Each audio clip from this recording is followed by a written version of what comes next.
To the favorites, we here for the latest. South side or the north side, not tuned to the greatest. Home team for the home teams. Both sides got our own rings. On the mound or the long ball, but we don't put the wrong strings. Yeah, it's that time of the year now. Wrigley or guarantee, so the whole league that we here now. New show with a new mood, discussions and interviews. Trade rumors that might be. This is Pinwheels and Knife. Yeah. Everybody has a shocked face. Because we just saw the report. Hey. This is why, see, Kevin, this is why people were freaking out pregame. Why? He wasn't the guy in the dugout taking his last few minutes to observe the dugout. He was like, fuck this, I'm out. This is like, fuck you. Ground screw guy, you're cool. Fuck you guys all, I'm out. Dude, but it's so smart. Look at who the Yankees are. All right, we're going to, hold on. Let's retweet it, and we're going to get into it right away. Is this their like yeah, let's retweet this whole time. Oh, this is their network, guys. So I don't know, Kevin. It could be Yes, network. Ah, shit. Yeah. Oh shit. No, I mean, this keeping him from Boston. Pretty... That must suck for him too, because I mean, him and KB both fucking hate New York. Yeah, no, he has a Let's follow-up tweet. What's up, everybody? By the way, yeah, you're gonna want to stick around tonight. You want to watch this podcast? We got a second. It's over. He's gone. Got a confirmation now? Chilla Sherman, second. The Yankees are on the brink of acquiring Anthony Rizzo from the Cubs. Jack first. Retweet. Let's hold on. Let's do what we need to do, and then we can jump into all this shit. I have so many. So I am like shaking right now. I haven't felt this awful since Schwarber tore his ACL. Come on, retweet it. Hold on. I need a Pinwheels and Ivy tweet. We're not trying to push the Aldo tweet. Yeah, hold on. Let me get the Periscope link again so I can retweet it again. John Heyman just said it now too. The title is literally "Will the Cubs trade Bryzzo?" and then.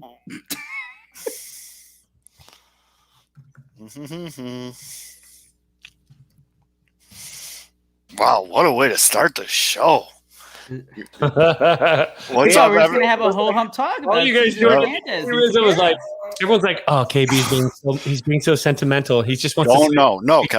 Kevin, you're not gonna twist this about KB. No. Everyone was like, "Oh, Anthony Rizzo must feel fine. He must not be being traded because he's not the one that's in the dugout taking it in." And he's the one that just got dealt like 4 seconds after the game. He was probably like, "You know what? Fuck this place. Give me my bags. I'm out." Like. And to the Yankees, which is the face of Anthony Rizzo. And the Yankees do need some pitching help. So. That's true. He is fantastic off the bump. 0.00 ERA. Him and Sugar. As soon as the Pinwheel tweet goes out, we'll go. Okay, we'll start. Yeah. All right, we ready. Oh, there we go. All right, let me just retweet it from the motherboard. Where did it go? Why is it not showing up? Refresh. I saw the push notice, but there it is. Holy shit. There it is. We got Ken Rosenthal, source confirms Anthony Rizzo headed to the Yankees. Yep. All right. Let's just dive right in. Ready? 3, 2, 1. What's going on, everybody? It is Friday, July 30th, trade deadline day, and you have reached the Pinwheels and Ivy podcast. I am your host, Matt Zawoski, a.k.a. Father Zoe, a.k.a. Southside Zoe. And with me, as always, is Mr. Aldo Soto. I don't even know. And the good Reverend K-Fids. That's all I can say about that. So for those of you listening to this on Friday, you should know by now that we do this show live on Thursday night. We go live around 5:30-ish. We were actually on time. And every time we go live in the last couple of weeks, trades happen within the first 10 minutes. So you're going to want to watch our show real quick before we dive into it. The show is brought to you by us. Go buy some merch. Go buy some T-shirts. We don't do any free. We don't do any free ads. We don't do any free ads. Hoping that someone would possibly sponsor us. And screenshot. All right. So, I mean, we got to dive into what everybody wants to talk about. Russell Westbrook is going to the Lakers. It's kind of a big trade season, baby. Scarlett Johansson is Marvel. Big today. She wants all of the revenue, not just from the theatrical releases. So I told Zoe right before we went live, I was shaking. Yep.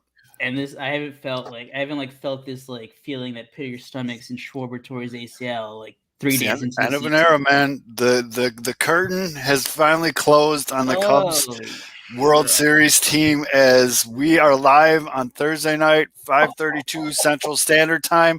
Literally, as we were hitting the button to go live, the tweet storm came out. Anthony Rizzo appears to be heading to the New York Yankees. Pretty girl down there. Wonder if she dates one of the Yankees.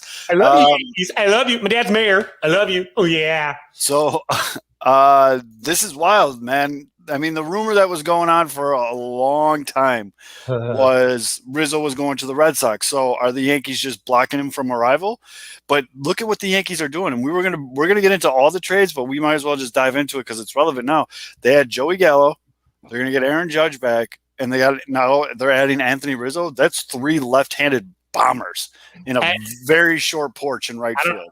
Time out real quick, and you said that, Zoe. I don't know. You don't give a shit. Aldo, do you have a beer with you? No. Oh, I'm just reading. All right, so this is a Swami Ale for my man Anthony Rizzo, a San Diego beer. There you go. We got some Bush. A San Diego beer where Anthony Rizzo cut his teeth with the Padres, who was acquired by the Padres in a weird deal between, of course, the Padres and, of course, people that knew him from the Red Sox and Cubs. So here we go. So wild shit, man. After giving up a lot of prospects in the Joey Gallo move, I'm very curious as to who's coming back. Well, it's gonna be a lot less. Oh, well, yeah. I mean, contractual wise, just player wise, just everything. You mean they're not going to get that kid that's supposed to be the next Bryce Harper, who's only 6 inches shorter but really fast? Jason Dominguez, who can't hit a high fastball. I mean, I guess now we know why the guy who was like behind Hayward, or not even like 2 batters behind Hayward to hit, was KB and not Rizzo. I gotta get. Now we know that deal was like already done. Sam Davis Jr. 5,000 already wins. Andrew Cuomo is going to be waiting for him at LaGuardia with a Moderna shot. Well, now it's really real to me because Jeff Passan is the man. And 1 minute ago, the New York Yankees are finalizing a deal to acquire first baseman Anthony Rizzo from the Chicago Cubs. Sources tell ESPN. First on the scene was Jack Curry from the Yes Network. In the last 24 hours, the Yankees have gotten Joey Gallo and Anthony Rizzo, 2 high OBP lefties. Big moves in the Bronx. Yeah, I mean, that's literally what I just said. Like, dude, with that short porch and right, that lineup is going to be sick. Too bad they don't have anyone who can pitch, but that lineup, they're going to have to win games, 15 of 12 every day. But, hey, man, that lineup is going to be unreal. And we'll keep an eye on this to make sure we respond with who the Cubs get back to. But this is funny. How disrespectful, not even trading a Riz to a contender. Yeah, I mean, aren't they a contender now? No, they are. No. We like to shout the Yankees. They like their games back in the wild card. They're contenders. Yeah, that's like kind of getting traded to Seattle. You're kind of in it. I think Seattle's even more. They're behind Seattle for the second wild card, I think. Christopher asked, "Can you talk about the Nationals and who they get?" They ain't gonna get nobody, bud. They're selling. Yeah, the Nationals are. Oh, I mean, maybe talk about the prospects for the Scherzer. We're talking about the Scherzer trade. Sorry, the Scherzer trade. You're right. Right. You're right. Sorry. By the way, oh my god. All right, can I say this? Can I drop this real quick? We've talked about it. I've said it on Twitter 1,000 fucking times. But the Scherzer trade to the Padres now opens everything up with the Dodgers. You can expect the Dodgers to get extremely aggressive over the next 24 hours. I expect them to go after KB, Kimbrel, and Zach Davies, possibly Ian Happ. Those are the 4 people that I would say right now. If the Dodgers read out for the Cubs, they will go after them. And I can almost tell you for a fact that Kimbrel and KB are 100% in their sights. I can tell you right now that there's a tire kick on Ian Happ too because of the team control and the versatility that he has as well as and a park that has really, really short porches to right and left field in the corners where he actually hits the baseball really well. Oh my God, where the fuck is the auto ban? All right. So I'm sorry. It's not done yet. I was on ESPN. Oh no, I have to get this out for Rizzo. If this isn't going to emotionally hit me for a few days, so right, you got to do. All I'm thinking about just for Rizzo. And we all know how the New York fans are. We all know about the media. Mm-hmm. If they do end up in the playoffs, I really hope Anthony Rizzo can turn around his postseason slump. Yes. Oh, no. Because in his career, David he is a 170, 216, 272 postseason slash line. And most of that damage came in 2015. Right.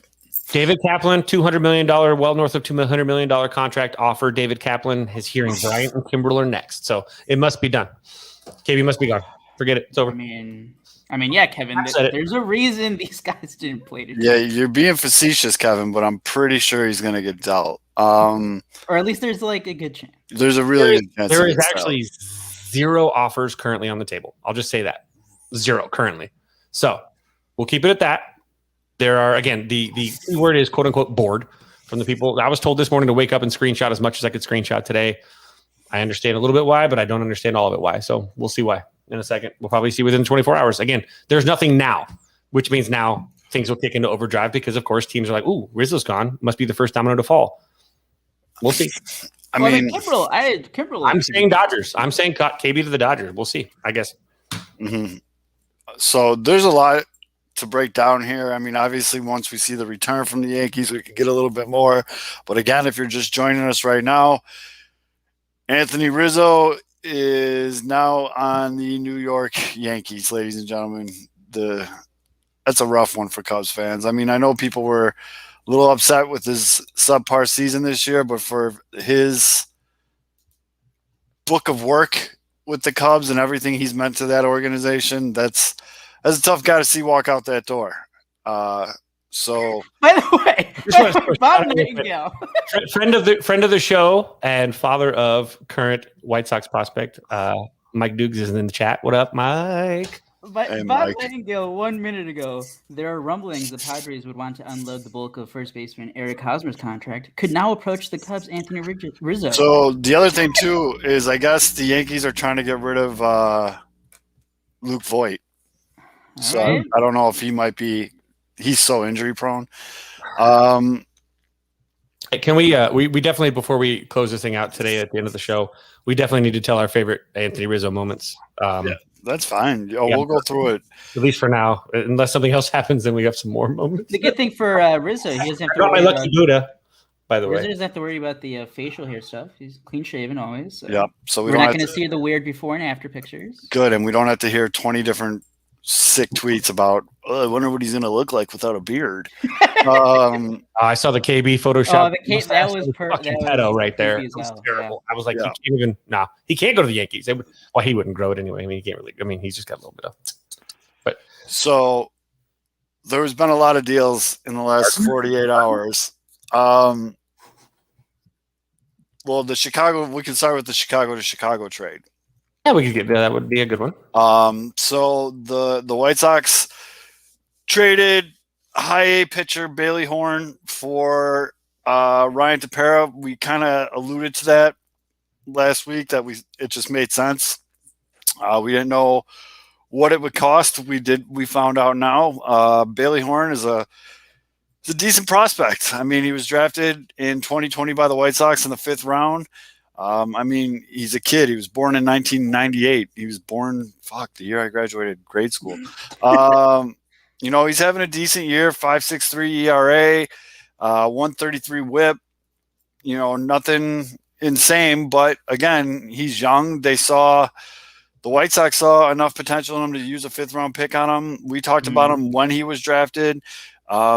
He's definitely far from a finished product. So, me and Kevin were talking before the show about it, and I was like, dude, I'm not going to get really excited about it either way. Like, I'm not going to sit here and say the White Sox fleeced the Cubs, and I'm not going to sit here saying they overpaid. The kid is in high A ball right now. You know what I mean? Like, a lot can happen between high A ball and the major league. And yeah, he had Tommy John surgery, and that's one of the reasons why he fell in the draft. But now that's nothing. You know what I mean? Like, that's. Yeah, like for the Sox right now, you're only worried Bailey Horn. He's like not in your plans for the next 45 years. Like, right. You're just looking for improving your team to win. Like we talked about last week, to win this year's World Series. Exactly. So Ryan Tepera does it. He improves that bullpen. Exactly, and that's why I think you could chalk this as like no one got fleeced. This was just a good trade because the Cubs are going to be looking to retool or rebuild or whatever line of bullshit they want to give you. A rebuild trade, not a retool. That's a single A guy, but yeah. Right. But they're looking to rebuild, whatever. So a guy like, Bailey Horn helps that. The White Sox are going for it this year. and a guy like Ryan Tepera helps that. So it's a win-win trade. And then Ryan Tepera, and you guys definitely please chime in more, but the White Sox are getting a 33-year-old right-handed bullpen arm. They're getting their setup man. And he doesn't overpower people with speed. His main pitch that he likes to throw is the slider, but if you look at his percentile rankings on Baseball Savant, a lot of red on that graphic. He's having a great year. He's top 30 right now in relief pitchers for strikeout to walk percentage. You know what I mean? Like, it's a good. Ryan Tepera is like nasty. Yeah, it's a good pickup for the White Sox. It really helps the cause. This is a shout out to Steve-O. They're getting what Evan Marshall wishes he could be. Which, that you know what? Yeah. That's not too inaccurate. And again, when we mention listeners' comments, we are live on Thursday nights. Make sure you join the chat. It's really active tonight, which is great. Please don't poke the bear. Don't put a bunch of bullshit KB rumors in the chat because Kevin will flip out. Oh no, I don't need to hear your rumors. I the source now. I have a direct connection to the point. He's left the dugout that everyone's already interpreted, so we're good now. We got the just look at the Dodgers. They want everything. I don't want to jump around too much, so we'll get to what the rest of the league is doing. But Ryan Tepera, he strikes guys out. Has a pretty good slider. He throws it for 44% of the time. What's his fastball velo at? He's not like a mid-90s. He's a 96 guy. He's a good he's a the Fangraphs last year again. We actually talked about him on our show last year and during the draft when we did our draft, our post-draft show. I remember, we were joking. I'm like, I said Bailey Horn. But he's got a slider that sweeps. No, we're talking about Tepera right now. Yeah, but Tepera is a calf. Yeah. I mean, excuse me. Tepera. Sorry, I thought we were talking about I was thinking more about Bailey. Go ahead and go get him, Aldo. Well, I mean, I did watch his calf though. Tepera has a good fastball. Like you said, his out pitch is that slider. Slider's fucking filthy. I've always liked him since he first came play. He had like a stretch at the beginning where obviously these guys who are bullpen, at times they're going to be high volatile. They'll just lose it and not have any control. Mm-hmm. So he did have that for the first couple weeks last year, I think. But this year's been almost fucking lights out. And if you're watching us live on Thursday, this is what you're on the screen right now. You're seeing Tepera's Baseball Savant chart, and the big thing to look here is that K percentage 84%, whiff percentage 93%. People do hit the ball a little bit hard against them, but overall, this is a pretty good Savant page. He's pretty much had just two bad appearances all season long. And with a reliever that's going to skew your stats, though. We've talked about that a million times. And even with that, he has a 2.91 ERA. Yeah. The Sox, again. No Debbie Downer. We're not going to do that today. He's still getting people out.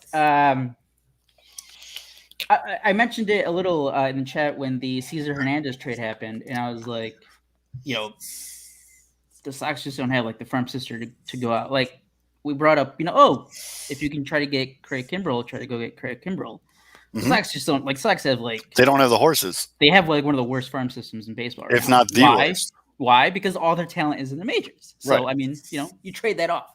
But obviously they weren't going to be trading a guy Kopech or not Kopech. They were going to trade Crochet to get a guy that doesn't make any sense for him, or a Madrigal or whatever.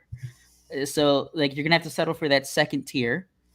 And again, I think most Sox fans reacted yeah, it's fine. It's they're upgrades, and big upgrades over Danny Mendick at second or whoever trying to get outs for the bullpen besides Liam Hendricks for the Sox.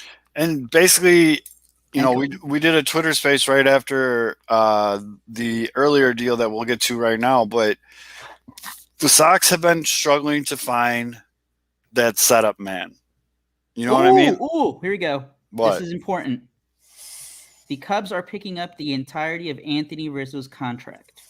Wait, what? The Cubs receive Alcantara and Vizcaíno. Oh, shit. Really? Let's go. Let's see these names here real quick. Hold on. But they're looking up the whole contract? Yep. The rest of it. It's they wanted to get rid of Anthony Rizzo so bad that a guy that's going to be that could just walk at the end of the year without paying him anymore. They're paying his contract. They're paying him to go win with the Yankees. No, Well, they're paying him for the prospects. for the prospects. They're Well, buying let's see the prospects. Well, I'm assuming they're Let's see. the only reason teams are paying off contracts is to get better prospects. Should be better. Right. Yeah, they should be better. See, so Vizcaíno is that the name? Alcantara and Vizcaíno, according to Is he? Jack. Vizcaíno, according to MLB.com, he's a right-handed pitcher in high A ball. He's got a 65 grade fastball, Rebuild. 45 grade slider, 65 grade changeup, 50 grade control. Overall, he's a 50 grade out of the 80 grade scale. He's 24 years old, 6'2", 160 pounds. He's 0-1 with a 7.5 ERA. He's got a career 12-21 record with a 4.95 ERA in 265 innings pitched with a 1.48 WHIP. Kevin Alcantara, he's a baby. He's 19 years old, 6'6", 188-pound outfielder. Throws right. That's the guy they want. Yeah, throws right, bats right. 50 grade hit, 55 grade power, 60 grade run, 55 grade arm, 55 grade fielding. And this is at 19 years old, ladies and gentlemen. 50 grade overall. They bought him younger and possessing a higher ceiling than most of the prospects from the 2018 international class. Alcantara signed out of the Dominican Republic for $1 million when he turned 16 at the age of 12. So he was their 12th ranked prospect. 9th. No, okay. So Vizcaíno was their 9. Yeah, and he was their 12th. Yeah, Alcantara was their 12. You know, Vizcaíno is actually rated higher than him. He's an A+ rating. I think those are from the beginning. He's an high A. Before Never the mind. season. Yeah, these are from the beginning of the year. These aren't the revamped ones. That's why I don't like the rankings. Like they do it after. They haven't redone them in like 6 months. What I was gonna say, it's like for all these deals that happened, and like we went through it when the Darvish trade happened. Yeah, it's gonna suck for like the prospects that come, because like for their entire career with the Cubs, it's gonna be like, yeah, but like, you know, we traded so and so for you. You better be fucking great, or we're gonna hate you. Like, so you know, that's gonna suck. Don't be that guy. Don't be like, oh, these fucking slapdick hitters or whatever. I mean, I get it. It's frustrating. Like, yeah. You know what? Yeah, this isn't to be like, oh, you should be like this. But if you're a Cubs fan right now, what the Cubs are doing, you should be mad. The Cubs should never have been in this position. Absolutely. How about this? Here's the irony. Anthony Rizzo was traded for a 19-year-old prospect named after his dog. So there's that. Wait. Oh, because it's he's you seriously, this Kevin, at least worst case, the new Cubs acquisition that they got from the Yankees could literally be in a movie like Happy Gilmore and go, "You can count on me waiting for you in the parking lot." He's fucking huge. This is a big, tall, gangly. He's only 180 pounds, by the way. So he probably looks like a gigantic, like green bean, like just straight up, like. According to Fangraphs, who I think Fangraphs does have a more updated rankings. Yes. Number 7 and number 12 in the Yankee system. So. Who's 7? Vizcaíno or Alcantara. Oh, okay, so Vizcaíno's dropping. Vizcaíno dropped, and big Lurch got in. A huge outfielder, I guess. I'm gonna call him stretch. Lurch had girth. He's just stretch. He's just just as a I guess like a measuring or comparing, like Alcantara is a 60F grade, along with Brendan Davis. So, yeah. You know. And I'm going to go ahead and guess that Alcantara was the centerpiece. Yeah.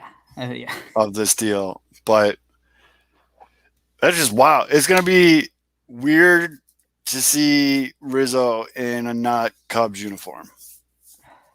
Sorry, guys.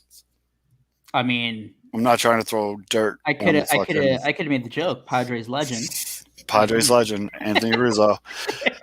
But sad day for Padres fan. You know, that's just wild though, man. We'll do, like you said, Fids, we'll do a favorite Rizzo moment toward the end of the show. But for those of you just joining us right now, Rizzo to the Yankees for 2 of their top 15 prospects. Cubs are retaining all of Rizzo's salary. And this, we still got a little under 24 hours left in this trade deadline. According to some reports, there's still one more big name moving. So. At least one. At least. The other trade in Chicago that the White Sox made, you know what? The more I thought about this trade, the more I liked it. They traded a pitcher that we're not convinced is a real guy for Cleveland starting second baseman César Hernández. White Sox fans, you might remember César Hernández as the guy that hits home runs against the White Sox almost every time we play them. So I remember César. I wanted the Cubs to, when I thought the Cubs would actually spend money, I wanted the Cubs to sign him a couple years ago. That guy is good. I know he struggled overall, like his counting numbers this year, but yeah, no, he's pretty good. He won the Gold Glove in the shortened season last year at second base. His defensive stats have taken a little bit of a hit this year, but still pretty good. He's a career a career 272 hitter, with an OBP of 347 right now. He's hitting 231, but he's had a little bit of a power surge this year. Crazy. The minute he is officially on the White Sox the minute he walks into the White Sox locker room, he's tied for the team lead in home runs. That was crazy, by the way. I knew that the White Sox were hitting less home runs this year, but I was like, when the trade went through, and everyone's like, well, for all of you who hate the trade, he's now he's tied with the team leader for home runs. Right. Like, oh shit. And I mean that 100% speaks more to the lack of power from the White Sox than it does. But in the shortened season in 2020, he only hit 3 home runs, but in the 2 seasons before that, he hit 15 and 14.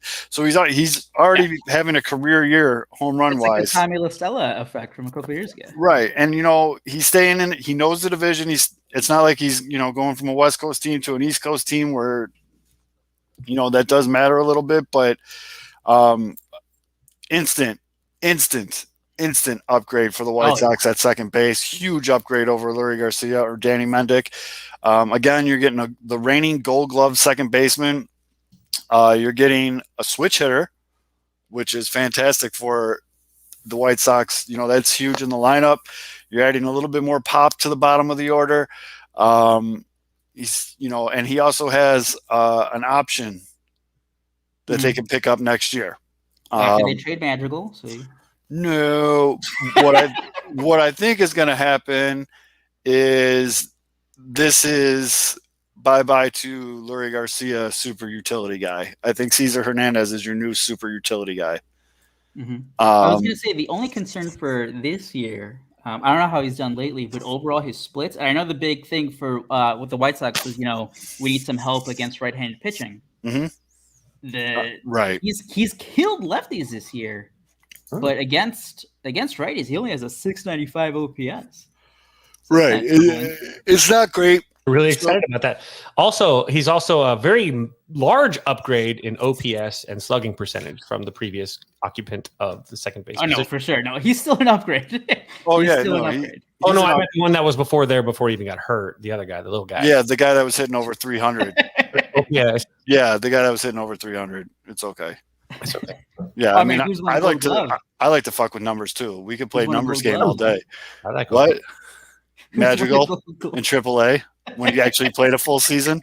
He still hasn't even played a full season in the majors. Oh my God.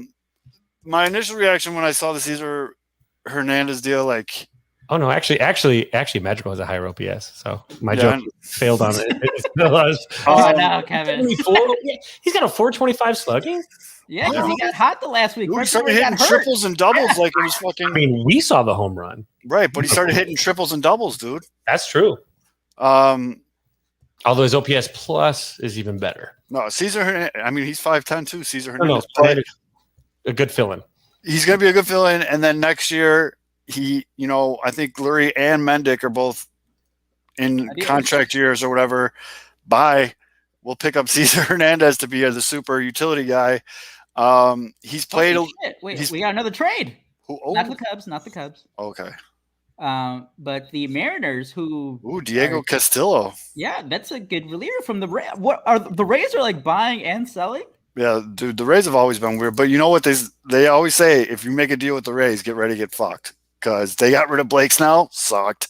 Oh, they got every time the Rays make a deal, they're not dumb. That's why when I remember that, I think it was a couple days ago, right, Kevin, when it was like, oh, the Rays might be a suitor for Chris Bryant or whatever. I'm like, no, stay away from the Rays because whoever they give you, they're not gonna be good. Yep. But My initial reaction with the César and fellas, anytime trades happen, just go ahead and stop what we're doing and announce the trades. I love this shit. Well, I won't be checking one DM for a while now. Alex, you guys can stay on here, but Beer Garden Jim can kind of suck a big old wiener right now. So the César Hernández, as soon as it came through, it was just kind of a, okay, like that's great. But then the more, can I give a shout out to Strawman? Love you. I want to hug you right now. So the more you think about it, though, the more you look into it, this is a fucking great deal for the White Sox for a couple of reasons. Again, Gold Glove, more pop in the lineup, more stability, switch hitter, and it just shows you that Cleveland just said, fuck it, we're done. Oh, yeah, that was the big thing. I know there's like some, why the fuck did the White Sox just lose 3 or 4 to the Royals and like the offense is struggling? I want to talk about that for a minute, too. But I was going to say, the team right behind you just gave you like one of their better hitters. So, and I know it's like, it's still July. You can't say the division's over, but I mean, this isn't me as a Cubs fan trying to jinx the Sox or anything, but like, right. You guys have the fucking division wrapped up. Right, but that's a fucking dangerous game, dude. Like the Blackhawks used to do this shit all the time too when they were making their cup runs. You know, when they weren't busy hiding sexual assault cases, they as I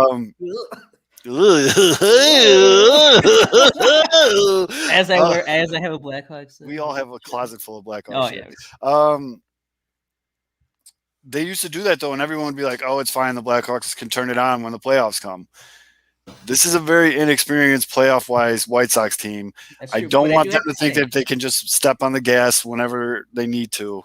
But you guys still have like 2 months, and then you still have Grandal coming back. You still have Luis Robert coming back.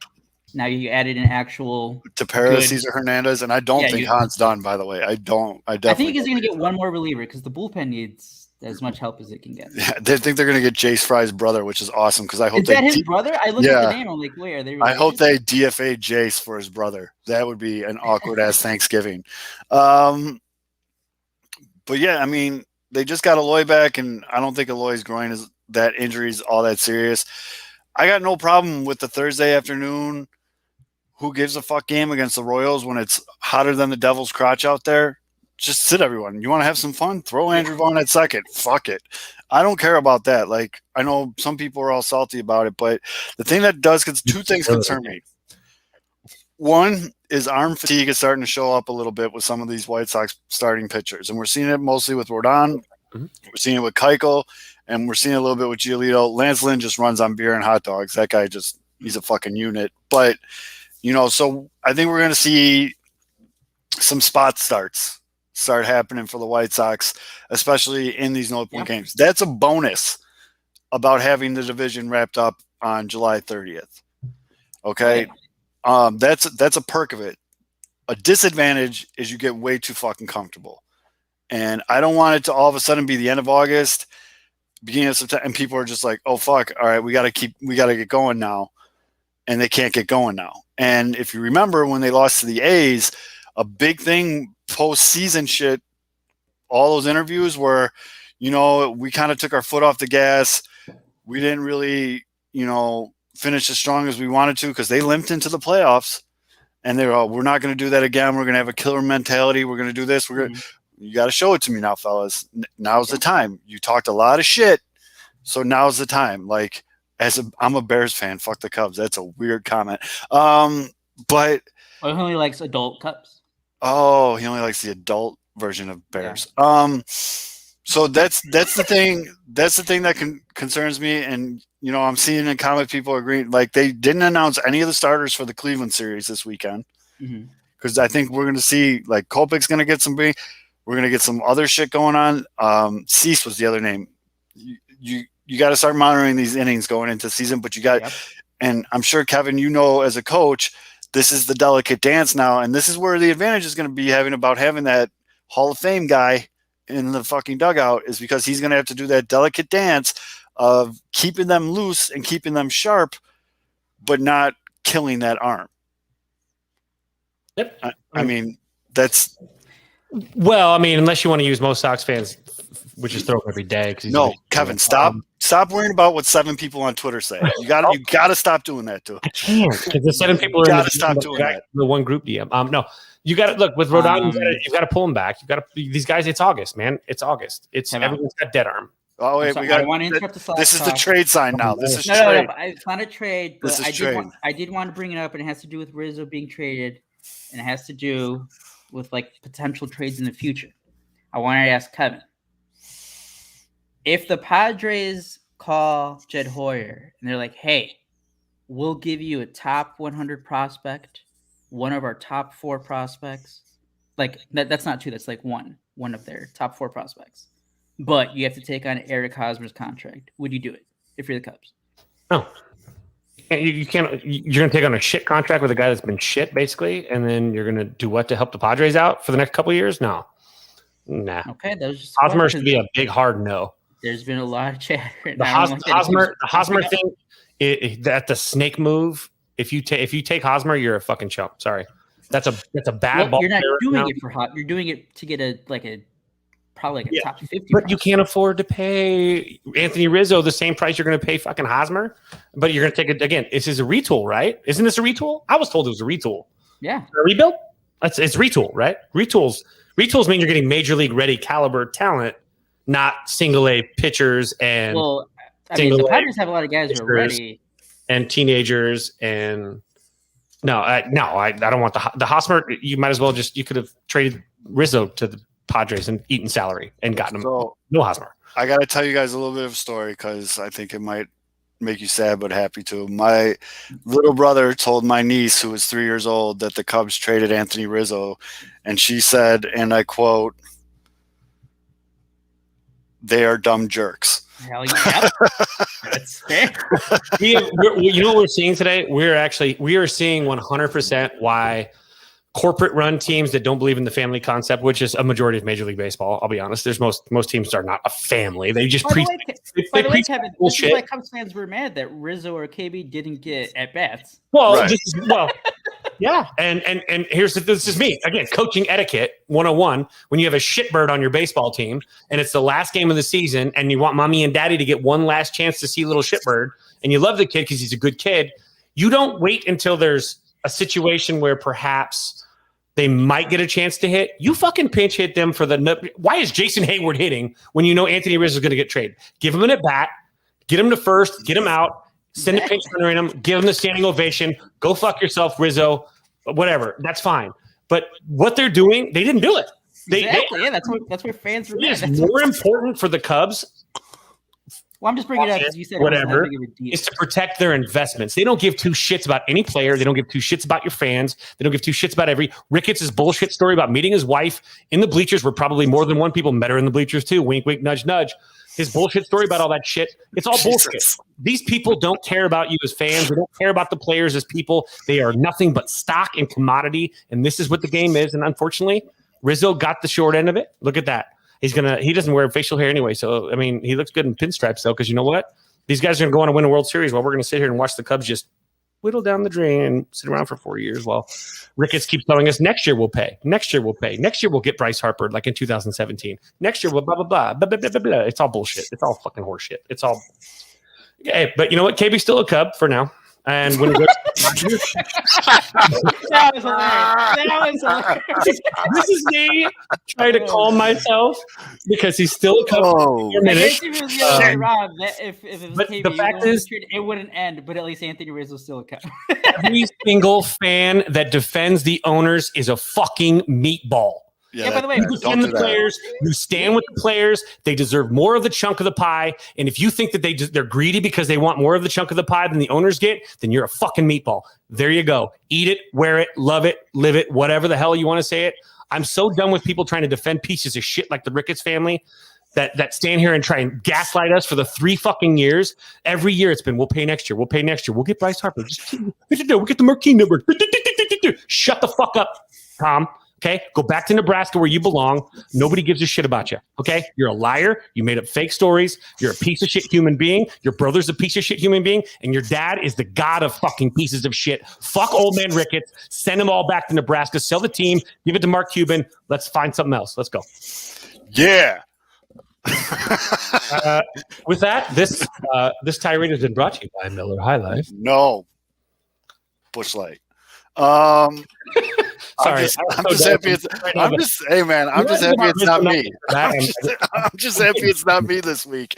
I'm heated. That should be our new tagline for the show.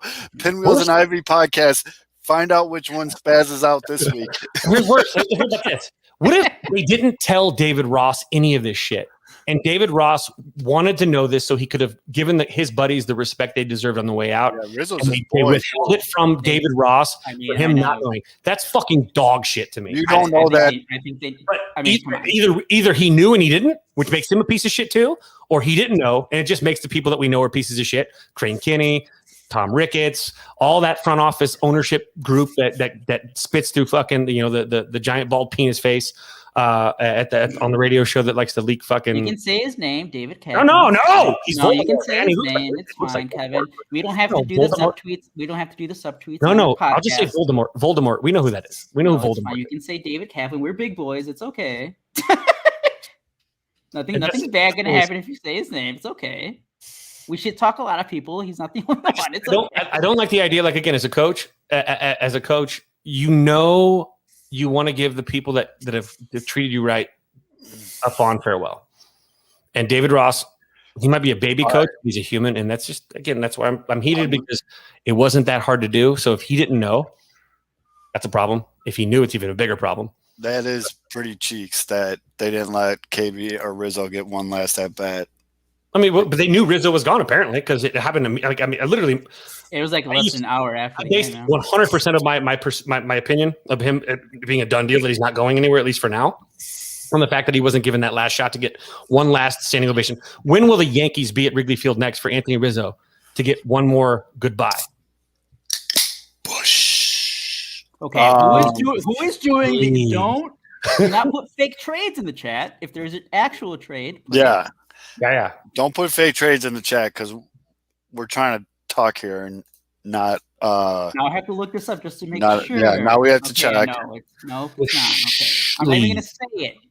By the way, I know there's still, and again, you can still be as mad. I've probably still been banned like next year, probably 2 years over this trade. But from people who follow like the minor leagues a lot closer than I do, like it looks like the Cubs did get like two pretty decent prospects in return.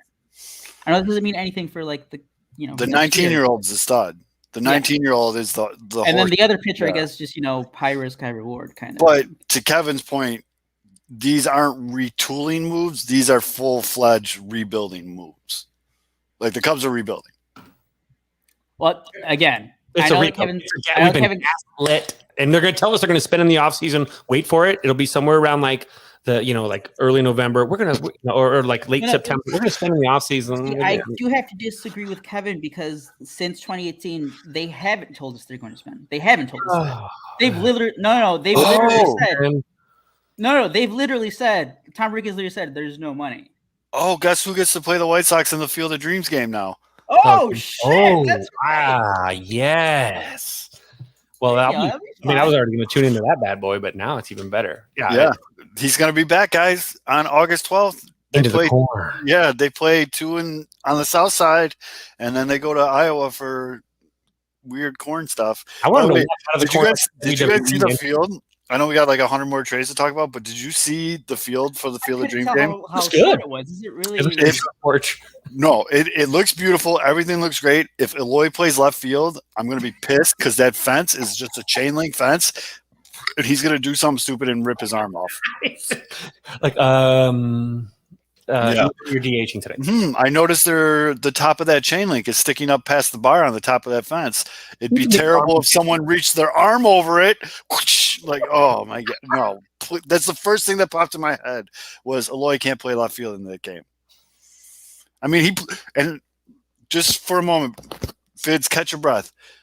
For a moment, Eloy looked good as fuck in left field in his return. He looked slimmer. He looked faster. He didn't dive for that shoestring catch.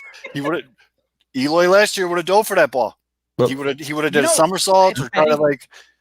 I will not. Oh, go ahead, Kevin. I was gonna say I will not jump on Eloy and say that he's not a total mental struggle when it comes to focusing. But one day we can almost put up like that sign, like at a nuclear power plant, 1 day without incident. And that's where we can kind of go with that. So we got the the timeout here. Jesus, is this really happening? I have heard Terry Francona will now step down as Indians manager for the rest of the season, with an announcement coming as soon as tonight. No word on his future beyond this season. Jesus, this is a wild fucking day, dude. Holy shit. What else? It's got to be Tito's health. I mean, he's been battling a lot. Yeah, he's been battling a lot of stuff. I mean, Terry Francona stepping away for the remainder of the season to focus on health issues effective immediately. And oh my God. Yeah, I mean that. Okay, it sucks. I like to think if they were in it, I don't think this is happening. But when your team, there's no point. He has stepped away before, though. Right, but when there's no point. Right, when there's no point. I mean, I'm not going to be fucking coming to the ballpark for a team if you just. And by the way, our boy Justin tweeted this picture out, and I just had to share it because it's hilarious. Look at his eyes. That's right. Yeah, that's fun. That's pretty funny. But yeah, so now Tito's gone, and then we haven't even gotten to the trades outside of Chicago. A ton of shit's happening. Dude. Oh my God! Joey Gallo goes to the Yankees for like 25 prospects. 4, but it was 6 and then 4, and then 6 and then 4, and then now money's been exchanged. And Tyler Anderson was traded to the blank, and then he ended up with the blank. Where he went? Like, where did he end up? Mariners, I think. Is it Mariners? Because he was traded to the where? God. But I mean, Joey Gallo's going to hit 40 bombs between now and the end of the season in Yankee Stadium. Those are pop outs for him in right field. You know what I mean? Like, that's a great signing for them. Yeah. Who else? Oh, Escobar found his way to Milwaukee. That's right. Like, they sniped him for literally like if you play second base, the Brewers will eventually get him. They'll find someone for you. Or they'll put you at second base. What middle infielders do they have? Right. They'll find someone for you. I mean, we talked about Frazier to the Padres. That was last week. Oh, yeah, that was. And now the Padres apparently are the front runner for Max Scherzer. That's going to be a video game starting rotation. I guess, and as we said that, I said it earlier too, like the Scherzer deal kind of really unfolds, I think, the rest of the market. I think that at this point, I think everybody's going to sit. Well, I mean, I said that it didn't seem like anything was going to happen with Bryzzo, and then but no one's sitting. I feel like everybody's sitting back and going, where's Scherzer going to go? Because then you know what's going to be given, and then you know which teams now have a need. Because, like, for example, the Dodgers. Thanks, Steve. If the Padres get Scherzer, the Dodgers have a serious need. They got Trevor Shitbag that's not going to pitch again, and they've got a terrible closer in Camden Jansen who can't figure it out. They need closer. They need late game depth, and they also have. I mean, Pollock's been playing really well, but they're very dissatisfied with Pollock as a whole. Whoa! The Dodgers just traded for Danny Duffy, son. World Series. Oh no! Son. You know what that tells me? Nobody that he's not on the Royals. Danny Duffy's literally on the injured list right now. Yeah, I know. And then the Giants are up here going, look, we're not going to part with Bart. Don't love these comments. Thanks, Michael. Appreciate you, bud. But you want to part with Bart, but you have that's a good God. If the Cubs here's me. Look, you guys, you know this. Like, I'm actually more heated about the Rizzo thing not getting it back than probably any. I was actually coming in here going, if the Cubs, I've gone through the 5 stages of grief with KB. I didn't go through any stages of grief with Rizzo, though. Unfortunately, I didn't. No, I feel like I'm watching a car accident right now. I can't look away. Your meltdown's amazing. It's not a meltdown. It's not a meltdown. You're making fun of Cubs fans who are freaking out about it. It's not a meltdown. It's not a meltdown. He's just going through the grieving process. We're seeing the escalated steps of grieving right now. Been to an Italian funeral before? Every single mom. It's every single Italian funeral. I only go to the Irish and Polish ones where we just get drunk. Yeah, we just drink. But the thing with everything else too is the Rizzo thing kind of caught me off guard. The bat, the lack of my God, you knew he was going and you didn't give him a bat. With KB, look, if KB goes to the Mets, he's not going to sign with the Mets. So the Mets are trading for a rental. They should know this at this point. He's not going to the Yankees. He's not signing with the Yankees. He's not signing with the Giants. But the Dodgers, Padres, warm weather teams, And I figured that the Bay Area would be a warm weather team, but I guess Right. like the Giants is much. Literally, I love the Giants. I would play for the Giants if I were him. It is a West Coast war right now because a lot of people in the comments, including our friend, as seen on TV, Mr. Delicious from the 312. Well, he does live in 312, but he's from the 108. Is talking about, dude, the Mariners. The Mariners are going to be sneaky good. Mariners are what, 3 games out of the wild card? Yeah. They just, like you said, they just traded for Castillo. They have a lot of good young talent on that team. The Mariners are not one to be overlooked. We'll put it that way. I ain't fucking with the Mariners, and I don't think they're done either. You know what I mean? Like, I don't know. Woo! We didn't even mention Oakland fucking traded for Marte. Yeah. Like, what the fuck, man? Trading one of their best relievers to the Astros in the division. What? That's right. Interdivision. They traded to the Astros. Dude, I mean, the Indians help the White Sox. I mean, obviously there's an 8-9 game lead, so you're pretty much tapping out anyway. But what is this interdivisional trade crap? Like, God, might as well. I mean, let's start trading dudes to the Cardinals. That is weird, and I feel it's weird to see it happen at the click we're seeing it at. You know, and dude, this is fucking. I mean, and you still got big names out there. Trevor Story. Apparently, Colorado wants the fucking moon for him. Smart. But Chris Bryant, Kimbrel. You still got all the dudes in Minnesota. Scherzer. I mean, not official. Scherzer still. I mean, Scherzer. I mean, dude, the Padres' 5th starter is going to be Blake Snell, who stinks. Yeah, he does stink this year. It's that Devil Rays trade curse that Alex told me about. Alex Ruiz. If I said that to you last year that the Padres rotation was going to be so stacked that Snell's the 5th starter, you would have been like, "What the fuck are you talking about?" Right? He was so good on MLB The Show. He was a fucking god. Okay, so now apparently the Angels are in on Scherzer. Why? Oh, yeah. Why? That's Damon. Of the teams that should be in on KB. Right. I didn't realize the Angels were only 5 games out of the wild card. But no, that's not. I mean, you're in striking distance. But dude, like, this is a wild fucking trade. It was like super quiet, and like, you know, I was antsy just like everybody else. I was getting anxious. I'm like, come on, fucking Han, let's go. You saw Frazier go, saw Escobar go, and I'm just like, come on, Han, let's fucking go. And then all of a sudden today, it's just like. It's about making the right move, not just making a move. And I think a lot of fans just want to see things done because they want to see things done. And I can applaud. I can applaud Jed Hoyer and Rick Hahn especially, because White Sox fans. I mean, he has to. I mean, he has a burner on Twitter where we found that out. But without a doubt, but to see the pressure of, like, you know, again, even today, he makes this trade. He fills in a temporary hole. 2 holes. And he fills 2 holes. He goes shocker style, and he fills in the shocker, and they're still pissed off and moaning White Sox fans. You can't win for losing anyway. Kevin, we're gonna have to have a serious talk, bud. You got to stop letting a group of 10 people on Twitter influence your. No, it's just the people that I found from the 108 tournament. I mean, I know, and I mean, you know, I'm dumb. You know, I'm dumb. There's other people that are dumb about it. Like Harry, that baseball fan. You gotta stand your own ground, though, man. You got a good baseball head on your fucking shoulders, dude, and you can't let these people get you all in your fucking feelings, man. You gotta. I'm a victim of it too. This is me telling you, telling myself. Hey, I agree. Yeah, you gotta stop, because you've been lately you've been starting off a lot of sentences with like, "Oh, I've been told," or what's the other one you like to say a lot? Like, "Oh, but people think," it's like 10 people, dude. Like there's I mean, do you want the actual Yumper, is this serious? You can't be doing fake shit. No, stop it, Yumper. He's him and Alex been tweeting me that all fucking week. You know what? You know we can blame. You know what? You guys can blame that. You can blame Alex Rude. You can blame Beer Garden Jim. Carry that Sox fan. You can drunk Shy Sox fan. I can't even say his name. Drunk Shy. You never blame Willie P. Never blame Willie P.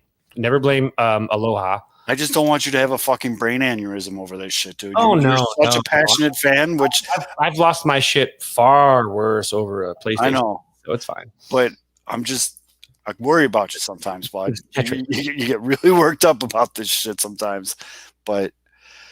So yeah. Apparently Rizzo is with his dog Kevin and family, just chilling at Wrigley Field right now. Steve-O popped in just to make sure. White Sox Mando, you got my vote, buddy. Yeah. This is the way. No, guys, of course I'm going to get pissed. And again, this is a raw emotion. But you know what? This is what makes this podcast as good, is that it's raw emotion. Last week, Zoe lost his shit. And Aldo never loses his shit, but that's fine. Mm-hmm. He keeps it like on a wallet chain, I think. He keeps his shit on a wallet chain. What you guys don't see is as soon as we turn off the M broadcast, Aldo just fucking flips out. Last week, verbally abusive. Yeah. Breaking tables and shit. He told me if I ever acted out like that again, he'd fucking kick my dog. It was called my mom and said he cut her. Like, it was weird. It was really it was super fucked up. And for those of you, no, Aldo's cool as a cucumber. But for those of you in the comments saying this is your first time watching us live on Thursday, thank you. Welcome. It's this crazy. No, you picked a hell of a first show. But we do this live every Thursday night around 5:30 Central Time. It's on Facebook, YouTube, and Twitter. And then if you ever miss the video, the live video of it, you can always listen to us on any platform you find your podcast on Friday. Even if you didn't around miss it, lunches. Even if you didn't miss it, just go subscribe, download it, listen or to you it. just be like, "Fuck, dude, that was awesome. I'm just gonna rate and review this and download it." But you don't have to listen to it. Family. Yep. Makeup table's good. Makeup table's right here. It's just a little out of the picture. My fat head's taking up most of the camera. I mean, yeah, dude, we appreciate it, and I mean, I feel like we're still missing trades that we haven't even talked about yet. There's so much stuff in it. Yeah, so let's see here. So we've covered the. Did we talk about the Anderson trade though? The Tyler Anderson trade that we did. I mean, we kind of mentioned it a little bit, but you mentioned earlier the Frazier trade. You said last week. I think that was just a couple days ago. It feels like 2 years ago. Right? It feels like 2 years ago. That was 2 days ago. And the Padres need to chill the fuck out, dude. Padres, take a Xanax. Good. You need to fucking relax. Because they don't even have a position for them. They're just like, yo, you lead the league in hits and you're available, we'll find a spot for you. Let's go, dude. You know what the Padres are? The Padres are those assholes at those ice cream places that eat all of the Reese's Pieces and put it on their ice cream. In those places where you have like all the toppings or whatever. Little late to that one, bud. Do we got to rewind? It was Sunday. It was Sunday night that they did that. I told him Todd. Did I call him Todd? Oh, it was Todd Frazier this time though, wasn't it? God. No, Adam Frazier. Okay, which I don't even know. It's Todd's in Japan, dude. Playing for America. By the way, Alex brought it up, and that NL West right now is like the NL Central in 2016. They're gonna have 3 teams who win like close to 100 games, and 2 of them are gonna have to play each other in the wild card game. Yeah. It's the West. If the West is the best in the NL, it's over. And yeah, dude, the Padres doesn't include any more trades. So for anyone that's ever played video games, a baseball video game, right now the Padres are in franchise mode and they turned off trade restrictions. Yeah, because they're just fucking wheeling and dealing, dude. And it's like those douchebags in your fantasy league that are like buddies and like, I'm going to give you McCaffrey for your kicker. Mm-hmm. And like, no, it's especially Jerry DiPuto who loves making trades. Yeah, which is I'm bored. I was talking to Beefo about this earlier today. I think it's fucking great for baseball. I wish more GMs were like this. Look how exciting this show is. Look how exciting today is on Twitter. Go and fucking make deals, dude. Wheel and deal. And as it's been brought up in the chat a couple times during the show, the CBA, who the fuck knows what's going to happen after this year? Mm-hmm. Wheel and deal, boys. Let's fucking go. Get silly. I'm all about this. I'm embracing the weird right now, mainly because it's the White Sox are doing good, and I didn't just lose a franchise player. But yeah, I love it. I absolutely love it. So I would like to make an announcement. I'm now in the 3rd stage of grief for the Anthony Rizzo trade. So what's the third stage? The 3rd stage of grief is, God damn it, you called me on my joke. Me and Aldo. Yeah, we're like, what is it? Willow House. This guy's got to say it. Bargaining. I'm at bargaining. I'm at the bargaining stage. At the bargaining stage, we might ask what we could have done to prevent this painful trauma from happening. We might ask ourselves, what did I do? Or what could I have done more? If you strike a bargain, you're really just trying to look to regain control of the situation. Did they get to beat up yourself with would-haves and would-haves, or try any rash actions? Kevin, you went out of order because like eating. Anger was number 2. And bargaining, yeah. Anger was number 2, but really anger was like 20 minutes ago. Denial was before we started the show. Depression is coming up next. So depression is the whiskey stage. Yeah, depression is the whiskey stage. They kind of go hand in hand. Yeah, that's coming. So I feel it coming. The deadline is 3 p.m. Central on Friday. You two definitely. I'm gonna try to jump on. Pending a couple things, but we're gonna go live for the last hour of the deadline. Folks, if you thought Kevin was angry, tune in if something else happened. Yeah. They trade. Oh my God. Javi Baez. I will be so mad. Not gonna lie, kind of hoping it happened while we were live right now. Oh my God. All these you just want to watch me cry. Zoe, who was it earlier? With your niece? Yeah, my niece that said I'm just seeing a whole bunch of tweets now too. Brian Smith, Cubs prospects on Twitter. My son has asked, but why trade him though? Like 4 times. Yeah, my explanations aren't cutting it. Kids these days are smart. Yeah. I just I think the easy answer is you gotta say because Tom Ricketts is the devil, and then that's it. Then you move on. Well, Fitz just went on a half-hour rant saying that. Oh, Cespedes just hit a home run. Let's go. So, yeah, we'll probably get a Javi extension tomorrow afternoon. They're going to give Javi $3 million. $300 million. I quit if that happens. I quit. No, podcast, just giving money to the Cubs. Well, actually, they trade KB. I'm not giving. Everybody that has a bootleg site, please give me your links. If you guys are late to that, by the way. I've bootlegs for fucking years. For as bad as you've been mad at Ricketts, I've been spend a dime on him for like 3 years. You have, you have kept that same energy the whole time. Although I will 100% back you up on the last game I went to at Wrigley Field was like in July. Cole Hamels was pitching. He had a complete game. Cubs beat the Phillies, I think. It was all gravy, and then the offseason. Well, you better. I can't even get Marquee Network at her. You better get comfortable back at Wrigley because you're not allowed back at U.S. Cellular Comiskey Rate, Aldo. After the shit you pulled. Oh, you pulled. I was trying to stop the wave.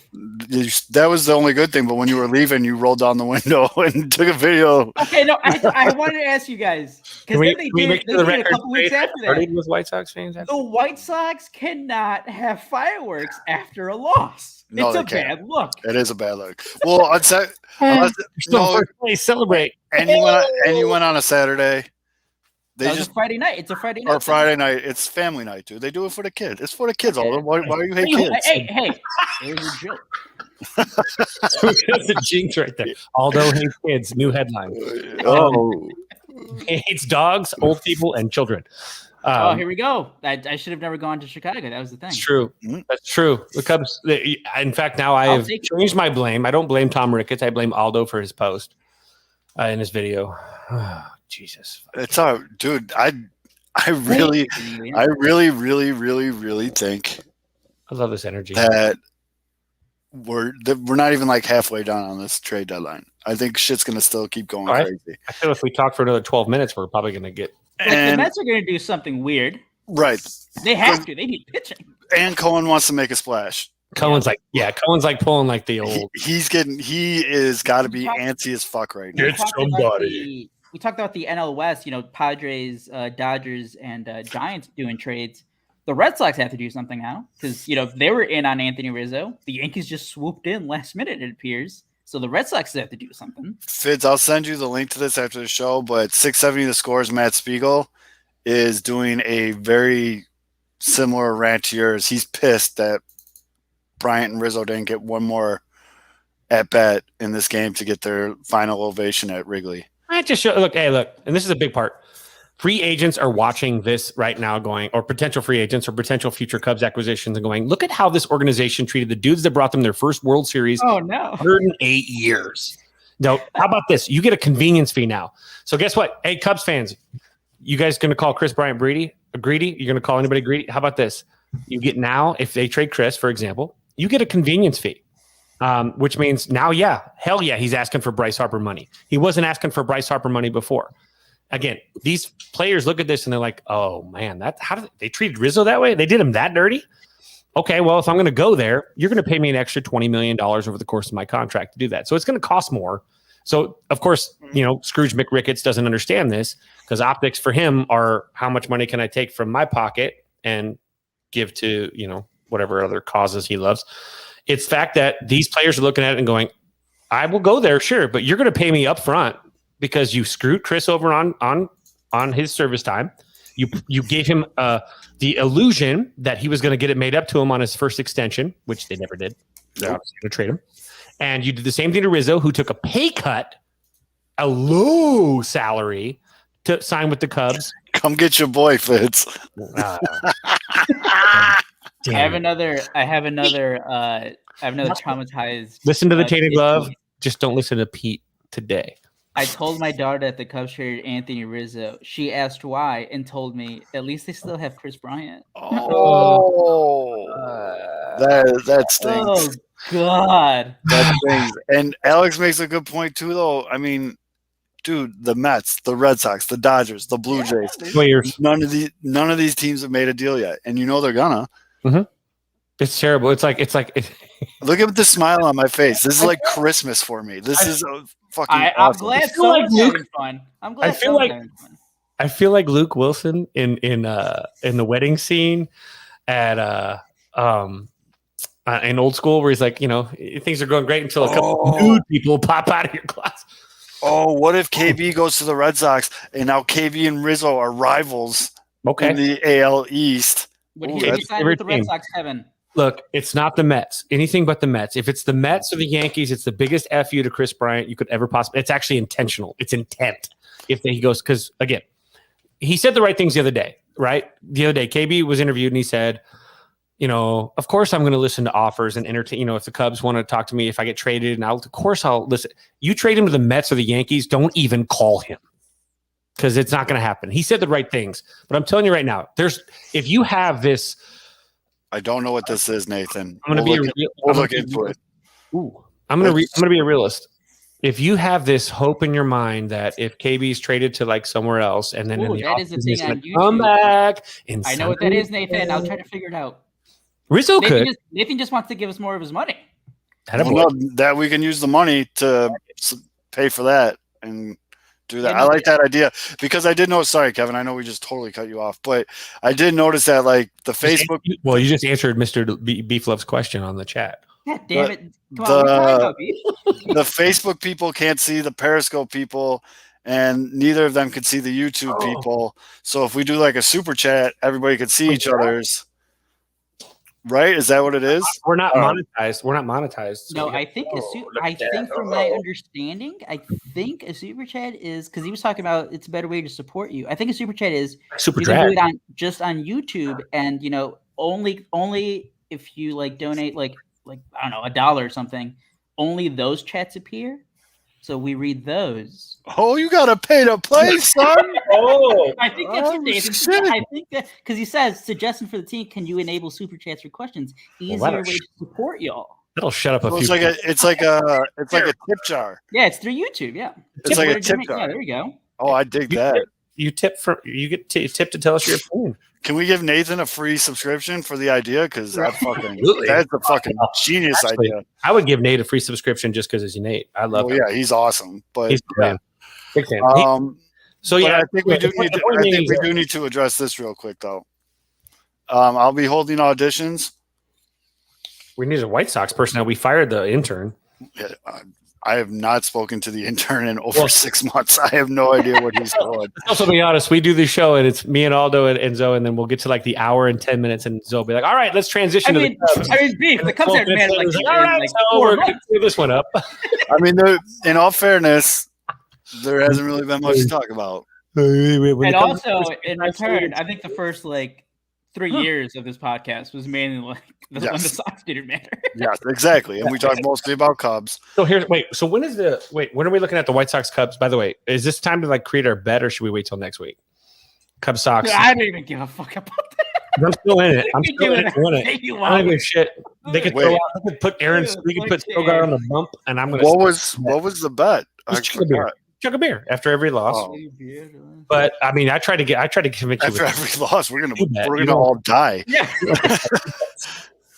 But we can also add that. So See, we're all gonna die, dude. apparently it's when we have Beer Garden Jim on, we get really good ratings too. Apparently, When is that first Cubs Sox series? That's gonna be Is it some of the most next impressive weekend? shit.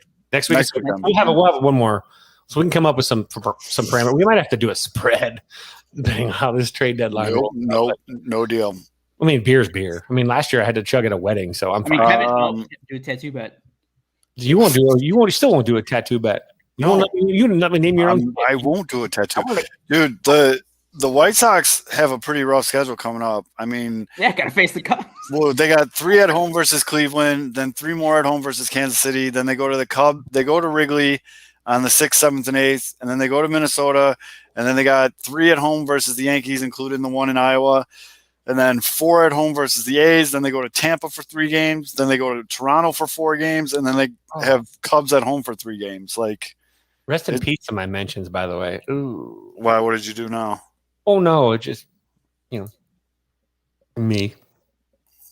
I posted things about it's not gonna. No trades are happening tonight or for now because Here's a good comment. Fred Holder on Facebook. Thank you for your service. It was the old. All right. To the Cubs, you should be embarrassed that you only won 1 with the squad you had. You blew it. You know what? I could actually hear him saying it in the Adam Sandler voice. You blew it. You blew it. By the way, this isn't going to happen. I don't know when it's going to happen, but when we look back at like the last, 3 to 4 years, can I make it? Who's getting the biggest pass right now? Because all our anger, as it should be, Teflon Rick, Teflon Han. No, for the Cubs, is on Tom Ricketts. All I hate it should be because he could have done more to added, better players through the last couple of years to fill some holes. It's on Theo too. Yes, and it's on Theo. And one of the things that Theo did at the time, it made sense because there's no way this guy's gonna suck. Teflon Theo. Jason Hayward. Oh. Can we all actually attribute most of this problem right now to the Jason Hayward contract? No, it's not the contract. It's that he's bad. He has a no trade clause. He is making $27 million right now to hit 197. Oh my God. If Jason Hayward is just average, if he was average, it would have been all right, take overpaid, his salary. You could have paid Theo. You could have at least paid Javi and Rizzo with just Hayward's. Now Rizzo go. But we still got a really bad left-handed, great defender. He gave a speech once. Come on, Cubs. Just by the way, rip the Band-Aid off while we're live, dude. No, it's coming. It wasn't really a great speech in the first place. It was about 12 words, but yay. Yeah, well, let that myth live. It softens the blow about paying him all that money. You know what? And Hayward's a good dude. He's been pretty pissy the last 30 days or so. I mean, when you yell at a dude for what's a weird rumor that's going around out there is Kyle Schwarber's going to get traded to the Yankees. I don't think it's going to happen. Rizzo squashed that shit. Squashed that one. Yeah, that was the trade right there. Was to the Yankees? Yeah, I mean, the Phillies. I see that on the chat. I get Aloha's obviously pushing that one, but. It actually is not a bad deal for the Phillies because the Mets are garbage and the Mets aren't going to finish. I feel like the Phillies or somebody will finish ahead of the Mets eventually because they're the Mets. But that's just bias. That's 100% bias. No analytics right there. I hate the Mets more than I hate the Cardinals. So there we go. Royals Dodgers trade for Danny Duffy official. Dodgers also getting money. That'll show the Padres. Hey, Padres. We got Max Scherzer and Adam Frazier. We got Danny Duffy, motherfuckers. Don't you touch Matt Duffy. Don't touch the other Duffy. Apparently Schwarber was the bench coach today? Yeah, he was. Dude, their whole team's got COVID, so including their coaches. So they needed a bench coach. And Schwarber's like, wait, I don't have to move? Yeah, I'm in. Sign me that. Why is Bob Nightingale floating that the Cubs should go after Eric Hosmer? No, it's for it's because of the talks for the past week has been the Dodgers want to, or the Padres want to unload the contract, which is 4 years, $59 million. And with it, they're offering teams you basically have to buy the prospect of top 100 prospect, one of their top 4 prospects. So if they'll take Jason Hayward, we'll take Hosmer. So this is Alex. Again, for those of you newer to the show, Alex is our unofficial 4th member of the show. He's our fact checker. He keeps us in line. He's my 3rd member. He trolls the shit out of us, but we love him. But he asked, where does Berrios end up? He's the 2nd biggest piece left. And I agree with him. And the Twins have to be sitting here like, this is fucking awesome. Just like you were mentioning with the Dodgers having to go more aggressive now. Dodgers, because they don't know what the hell is going to happen with Super Douche. All the Mets. Yeah. The Mets need another pitcher. The Yankees need pitching. The Blue Jays need starting. The Twins are in a position of power with Berrios. Yep. True. Yep. And he has one more year of control, so it's not a rental. He has one more year. Alex knows all except when it comes to gardening, beer, garden gym. Who also is complimenting Alex here is also my yard's pretty fucking awesome. But anyways, his little mini watermelon little nut that he popped yesterday. It was pretty nice. Yeah, I don't have the whole garden. He's in the cold tub, by the way. Breaking news. Breaking news. Beef Loaf currently has 2 innies. Of course. So how about this, guys? What do you guys think? Who are between the Cubs and the White Sox?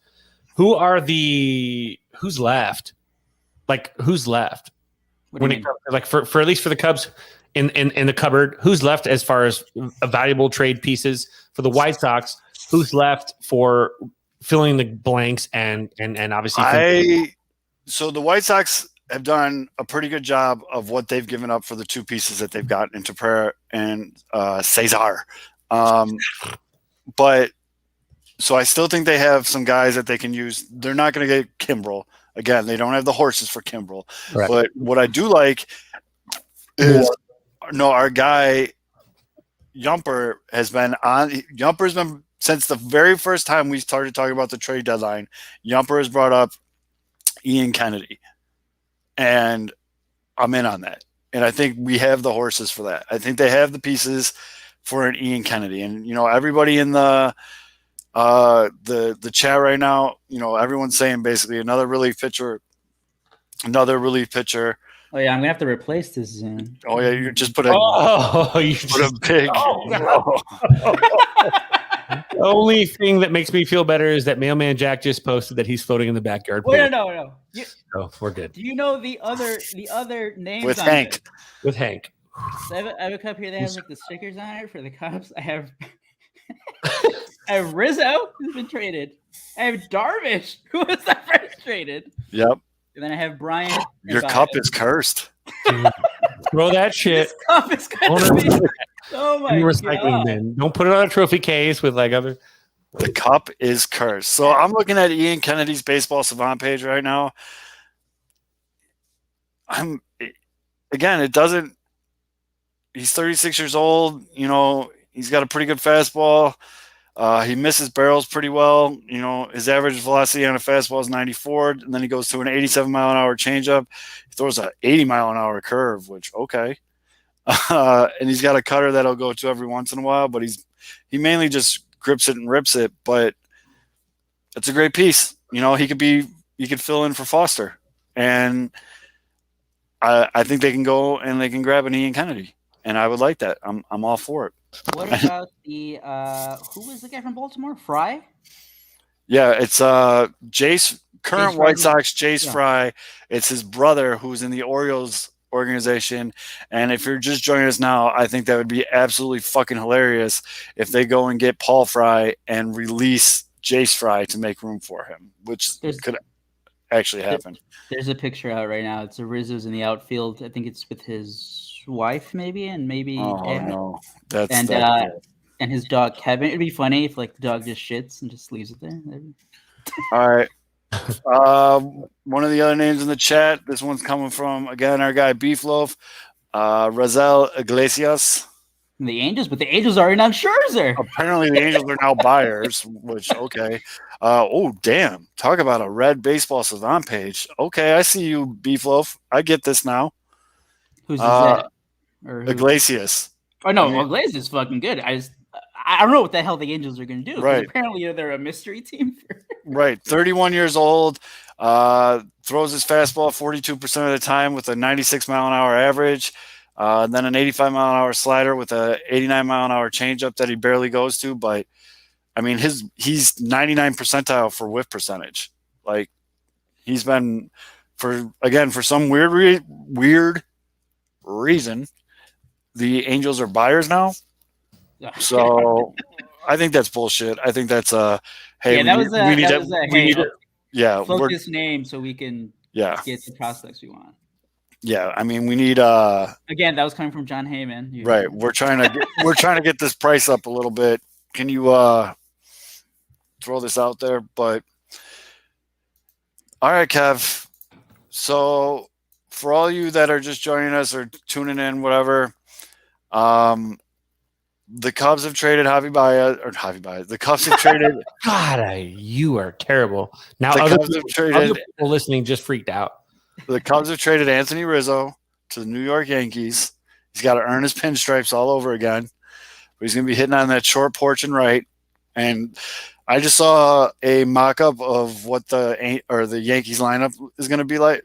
I mean, that lineup fucks right now on paper. We'll see what happens. But gotta stay healthy. Fitz, it was your idea, so why don't you lead off? What was your favorite Anthony Rizzo moment on the Cubs? Well, other than, of course, catching the final out of the World Series, the first World Series in Chicago Cubs, for the Chicago Cubs since 1908 and 108 years, which is, eights and eights or whatever. And he's 44, which is not a derivative of eight, so it's fine. But you know what? It was the trade day. I actually remember the day that the Cubs traded for Anthony Rizzo, and that was the first day that I felt that the Cubs were making moves, and it was obviously under the new Theo Epstein regime. It was the first time that I felt that the Cubs actually meant business when it came to winning. They made a trade. It was someone that is again, he's a quality dude. Vaccine stuff that people kind of shit on him for lately, whatever aside, prior to all this, Anthony Rizzo has been nothing but a class act for the Cubs. They took a guy that is entirely a Mr. Cub. He's a good human being. He, disagree with him on other stuff aside. He's a good friend to people. He treats people well. He doesn't disrespect people. And when he came over, I had heard a ton of stuff about him from scouts and from guys. Again, this is obviously in 2013, 14 also. Do you remember? Was it 13? When he was traded for, I think that was 12. 12. So even 12. So it was the early. That was been the longest tenured Cub on this team, but now he's gone. Right. So they always say every great journey starts with a singular step. Anthony Rizzo was that singular step for the Chicago Cubs, winning a World Series, and to be honest, the greatest window in Chicago Cubs baseball history to the playoffs and the postseason almost every year, starting in 2015 on. We ate some crow as they kind of grew into it. I got a little emotional last night. I actually pulled up a thing that I wrote before Game 7 of the World Series, and I posted it on Twitter. And I also kind of coupled that with a tweet or a post that I had made in 2013 when Chris was drafted, saying that this is the final piece that really the Cubs need for their core, which I was thinking, of course, was Rizzo, Javi, because Javi was drafted in 14, and then KB. This is the final piece of a core that's going to win a World Series in Chicago. And it was the Rizzo move that told me that Theo is here, that we're not being sold a bill of goods. Hang on, love this team like you've loved them forever. Even though they were shit basically forever, and we were sold a bill of goods a lot of times from the old Tribune regime too. But it was, hang on, we mean business. And that moment right there for me was where everything really changed.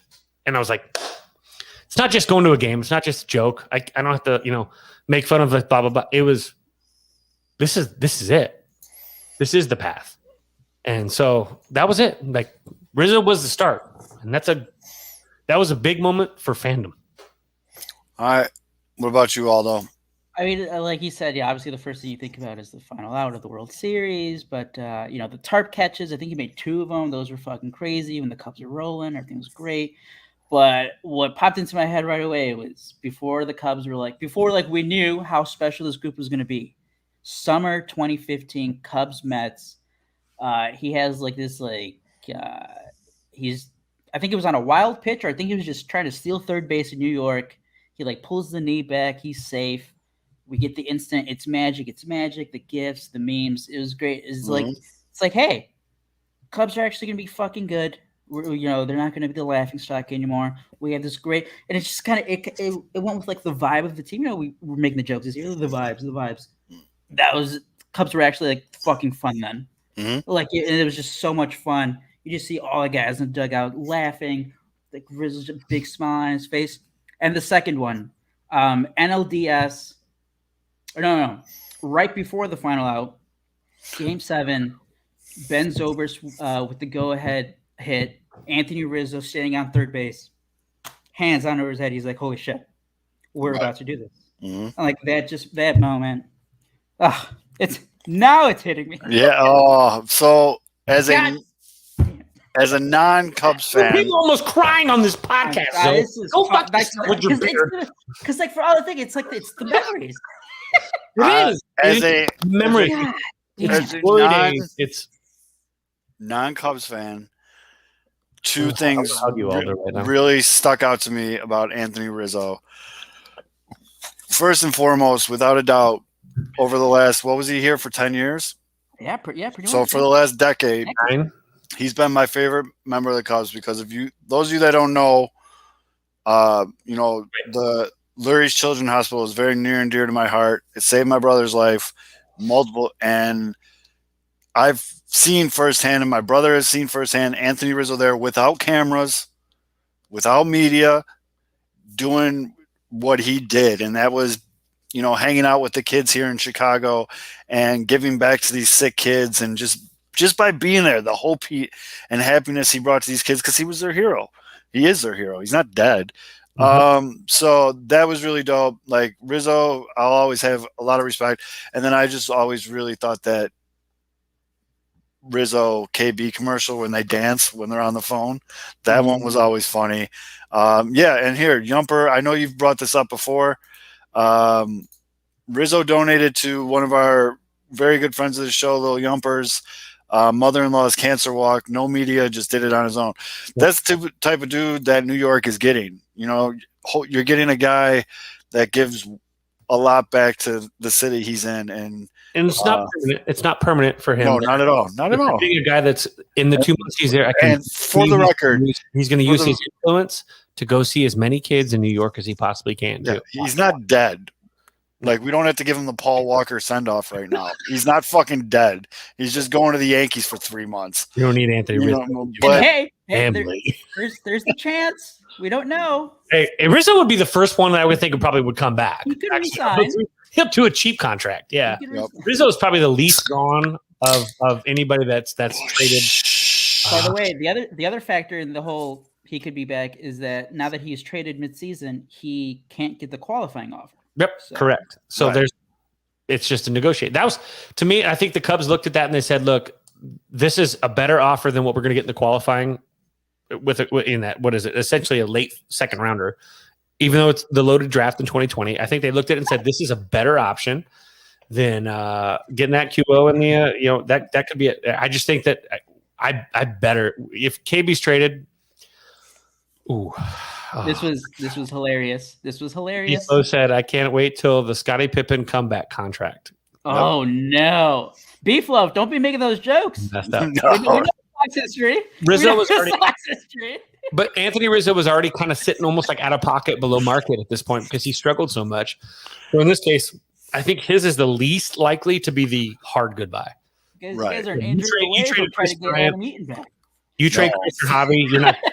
I just don't think if you trade Chris or Javi, you're getting them back. By the way, I saw this tweet. It was cracking me up right now. But somebody put, it's finally a true statement that Jose Abreu is the best first baseman in Chicago. But then somebody quote tweeted it, and they put up Patrick Wisdom, who's probably going to be playing some first base right now, has a higher WAR in half the games than Jose Abreu. Cool. Let's talk about careers. I mean, Rookie of the Year, they're both starting at the same. Wasn't Abreu Rookie of the Year? Mm-hmm. That's Wisdom about to win Rookie of the Year. Come on now. It's a Jose Abreu wakes up. Do you think Wisdom's going to win a Rookie of the Year? Have you seen? Have you seen the competition? I mean, who's got better stats? I don't know who other rookies in the NL. I know Andrew Vaughn might win the AL Rookie of the Year. Who called that one? I don't know who that would be. Known second baseman. No, top of the line second baseman. Like we were talking about, like with all of this too, and again, I did get a little bit. I get it. I'm emotional, and every fan. I actually feel like I hope that if Cub fans are listening, they can relate to like what we just went through in this emotional time. But Anthony Rizzo's, it's not a hard goodbye. And you look at what the Cubs are doing right now, and unfortunately for the Cubs, we're being told that it's going to be a retool. and not a rebuild. And so these aren't supposed to be. These are supposed. You get a reliever. You trade Kimbrel. You trade Tepera. You trade Chaffee. Those are the bullpen arms are the ones that's supposed to net you near major league ready talent. And in every single trade, well, no, actually, you know what? Scratch that. Actually, the Chafin trade was actually good. That's not true though. That I agree. Like if they trade Craig Kimbrel and it's like 19-year-olds, then yes. Let me finish. Like it's Ryan Tepera and let me finish. It's those that combination with then of course what we're told, wink wink nudge nudge again, that they're going to spend some money up. They have what 49, like you said, $49 million on salaries on the hook. They're going to spend. Well, yeah, of course they're going to spend. They might spend $4 more, but that's more spending than where they're. You know what I mean? But if the Cubs don't come out, if ownership does this and burns the house down, so to speak, they better spend. Like they better spend. They have no choice now at this point. They better bring in everybody. If you trade Bryzzo, okay, back issues. You could have some question marks. You trade KB, okay. You trade Javi, which they're not going to do. The Cubs are banking on sellable tickets, exciting guys that are more important as exciting players than they are excited about the consistency. They want guys that are going to be exciting, and Javi Baez sells tickets. Wilson Contreras today hit a big jack, and he made sure everybody in the whole ballpark knew that he hit the jack. That's exciting for fans. That's fun. It sells. And so, you know what? Exciting is fun. And so I miss, I'm going to miss Rizzo. I'm going to hate that KB is with somewhere else, again, Doyers. But I'm going to root for teams based on players. I want Anthony Rizzo to have the best at bats he could possibly have, so long as it doesn't. Oh, no. I want to make this perfectly clear. Rizzo's on the Yankees for the next couple months. Fuck him. No. Fuck the Yankees. Just like when Chasen Shreve pitched for the Mets, who I want to actually be contracted. No, it's not. I would root for his outing, a great smoke ring when his team's down 8 runs. I want Anthony Rizzo go 4 for 4 while the Yankees get beat 9-2. That's fine. I'm good with that. Yeah. That's how. See, this is the mental gymnastics that a coach does when they try to kill themselves when a player that they love played for both the Mets and the Cardinals. I've already gone through that one. I know that feeling. That sucks. You can't compare it because you have like a personal relationship with Chase, and I've never met Anthony Rizzo, so I can say personal relationship. He loves you. He knows you. No, he actually he asked about you the other day when he said, "Who's that guy on the podcast with the beard?" He was in front of my house yesterday. Aldo has a beard. That's true. I think I live closer to Chase. But he said delicious beard, and you're so Rizzo just did a little family victory lap at Wrigley, took some pictures, and then he stopped and basically just did a very textbook.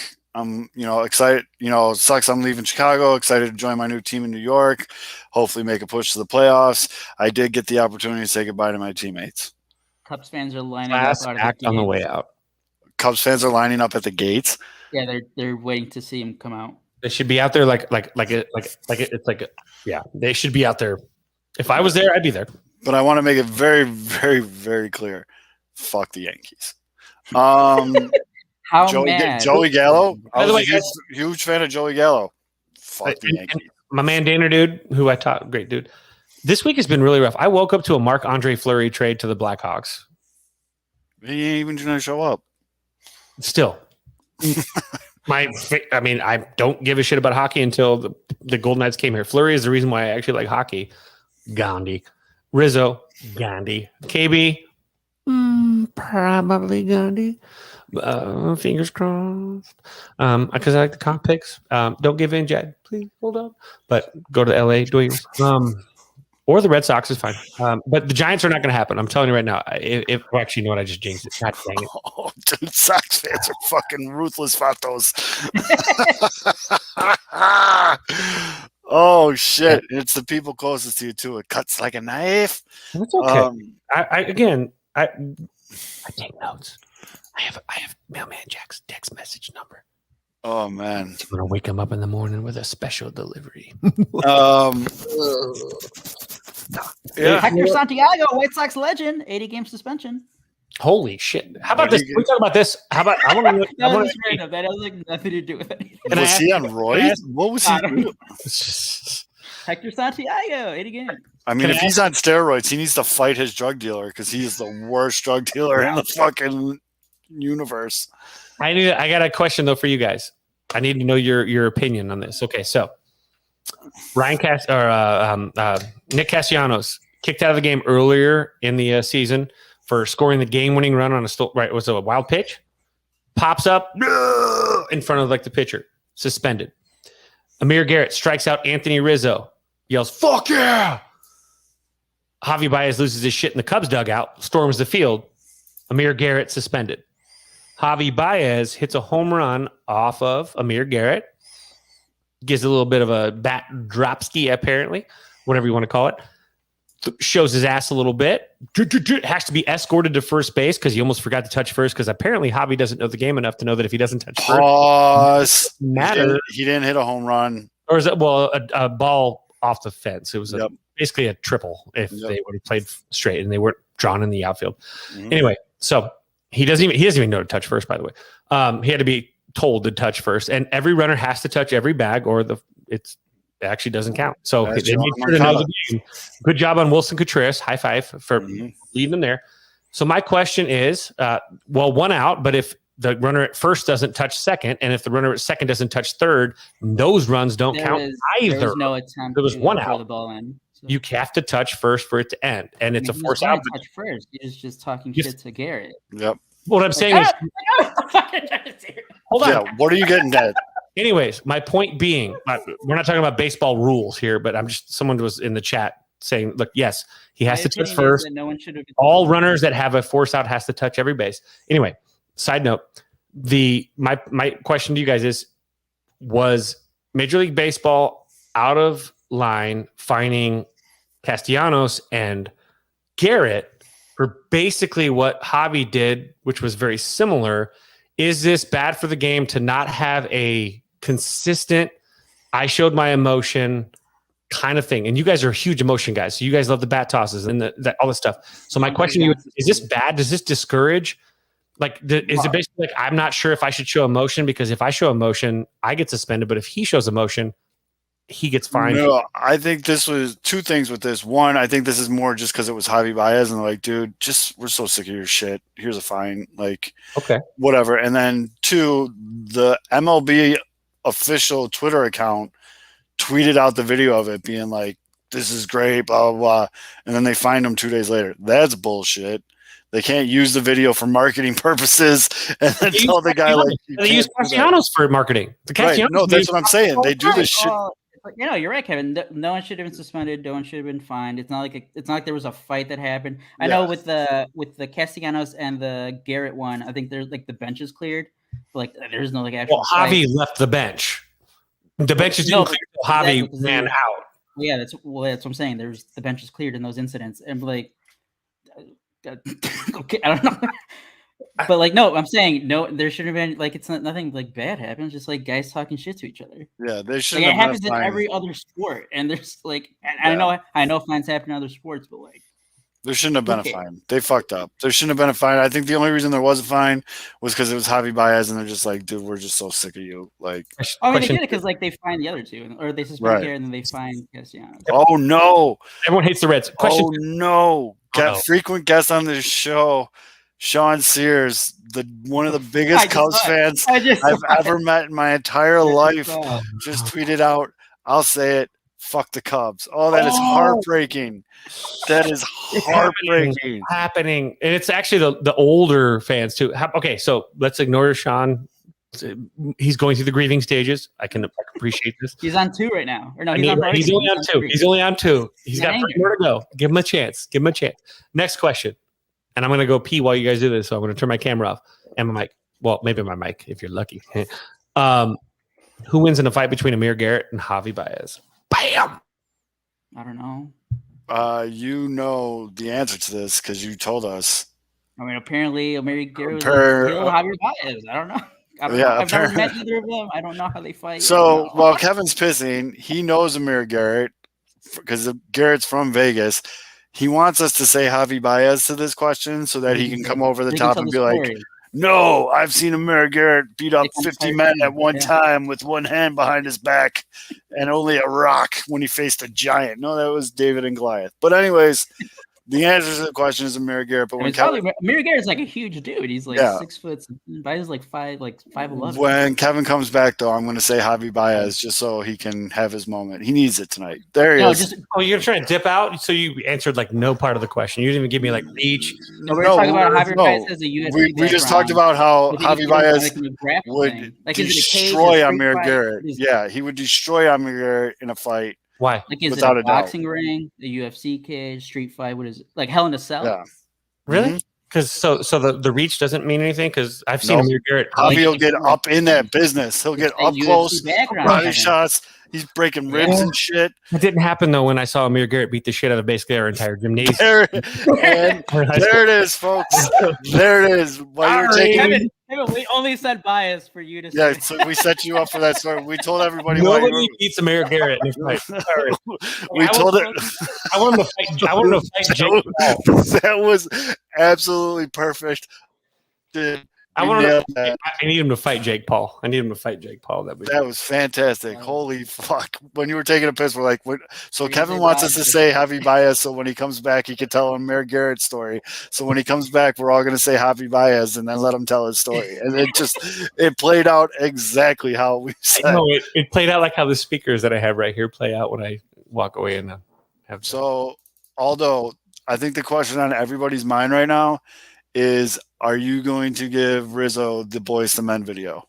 Well, I have to make sure I don't get whatever the. Oh yeah, we don't want to get copyright dinged. Yeah, I don't because I did that one time for like a 20-second video, and I was almost out, boys, for like life. Right. I don't know. Maybe I'll throw it up on Facebook. Facebook's more relaxed with those. Yeah. No, they're not. I actually tried to post a video the other day. Oh, really? And I got like right away. They're like, "This violates copyright infringement." I was shit. The video didn't even like upload yet. Yeah. By the way, those of you that are listening too, if you are on Facebook, so that means you're at least 34 years or older.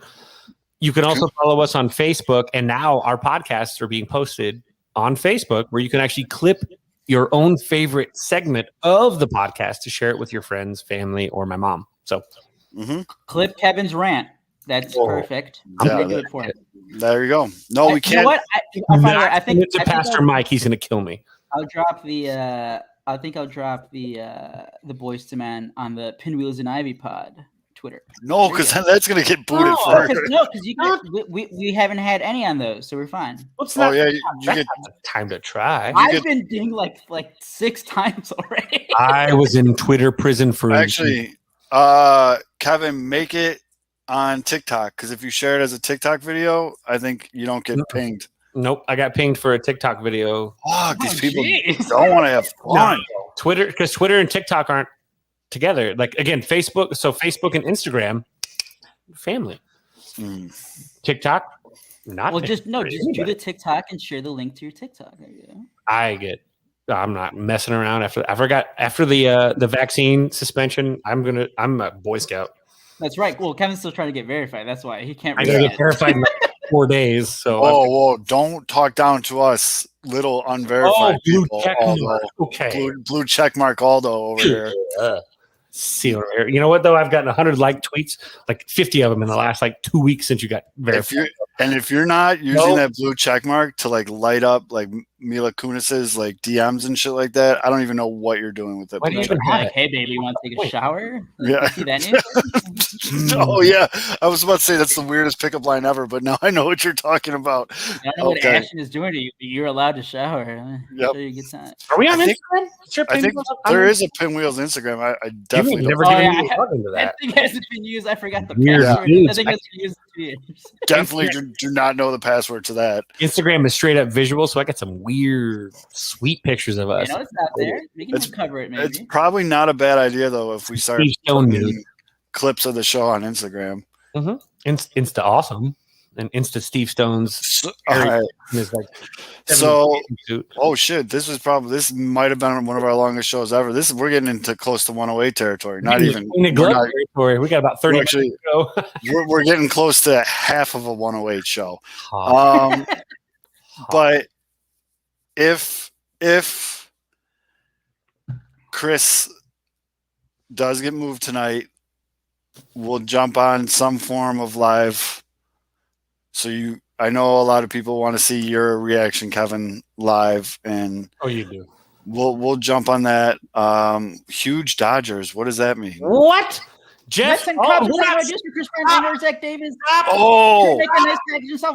Oh God! Oh God! Stop the presses. Trey Turner too? Wait, what? Los Angeles Dodgers making significant progress on a deal that would send them right-hander Max Scherzer and star shortstop Trey Turner from the Washington Nationals for a return. Shit, son. Jeff Passan. Oh my God. What? Can we not stop this podcast? Because I feel like this needs to happen. I'm actually literally texting my wife right now to make sure my kid's asleep. And if he's sleeping, I'll stick around. Get a pillow in your face.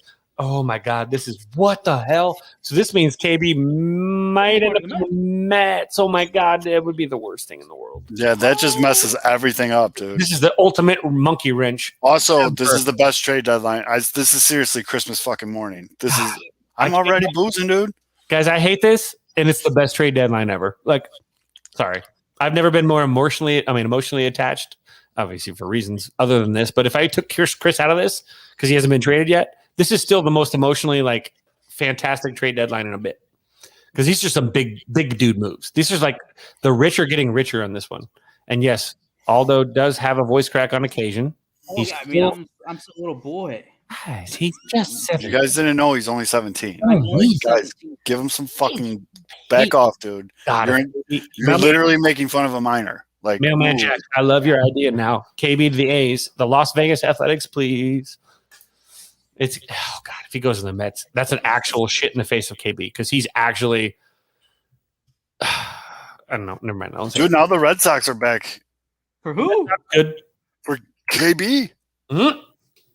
Let's go. No, I'm just saying. I'm saying, like, the Giants. The Giants give us whoever that fucking catcher is, because the Dodgers just got. They're never going to give him.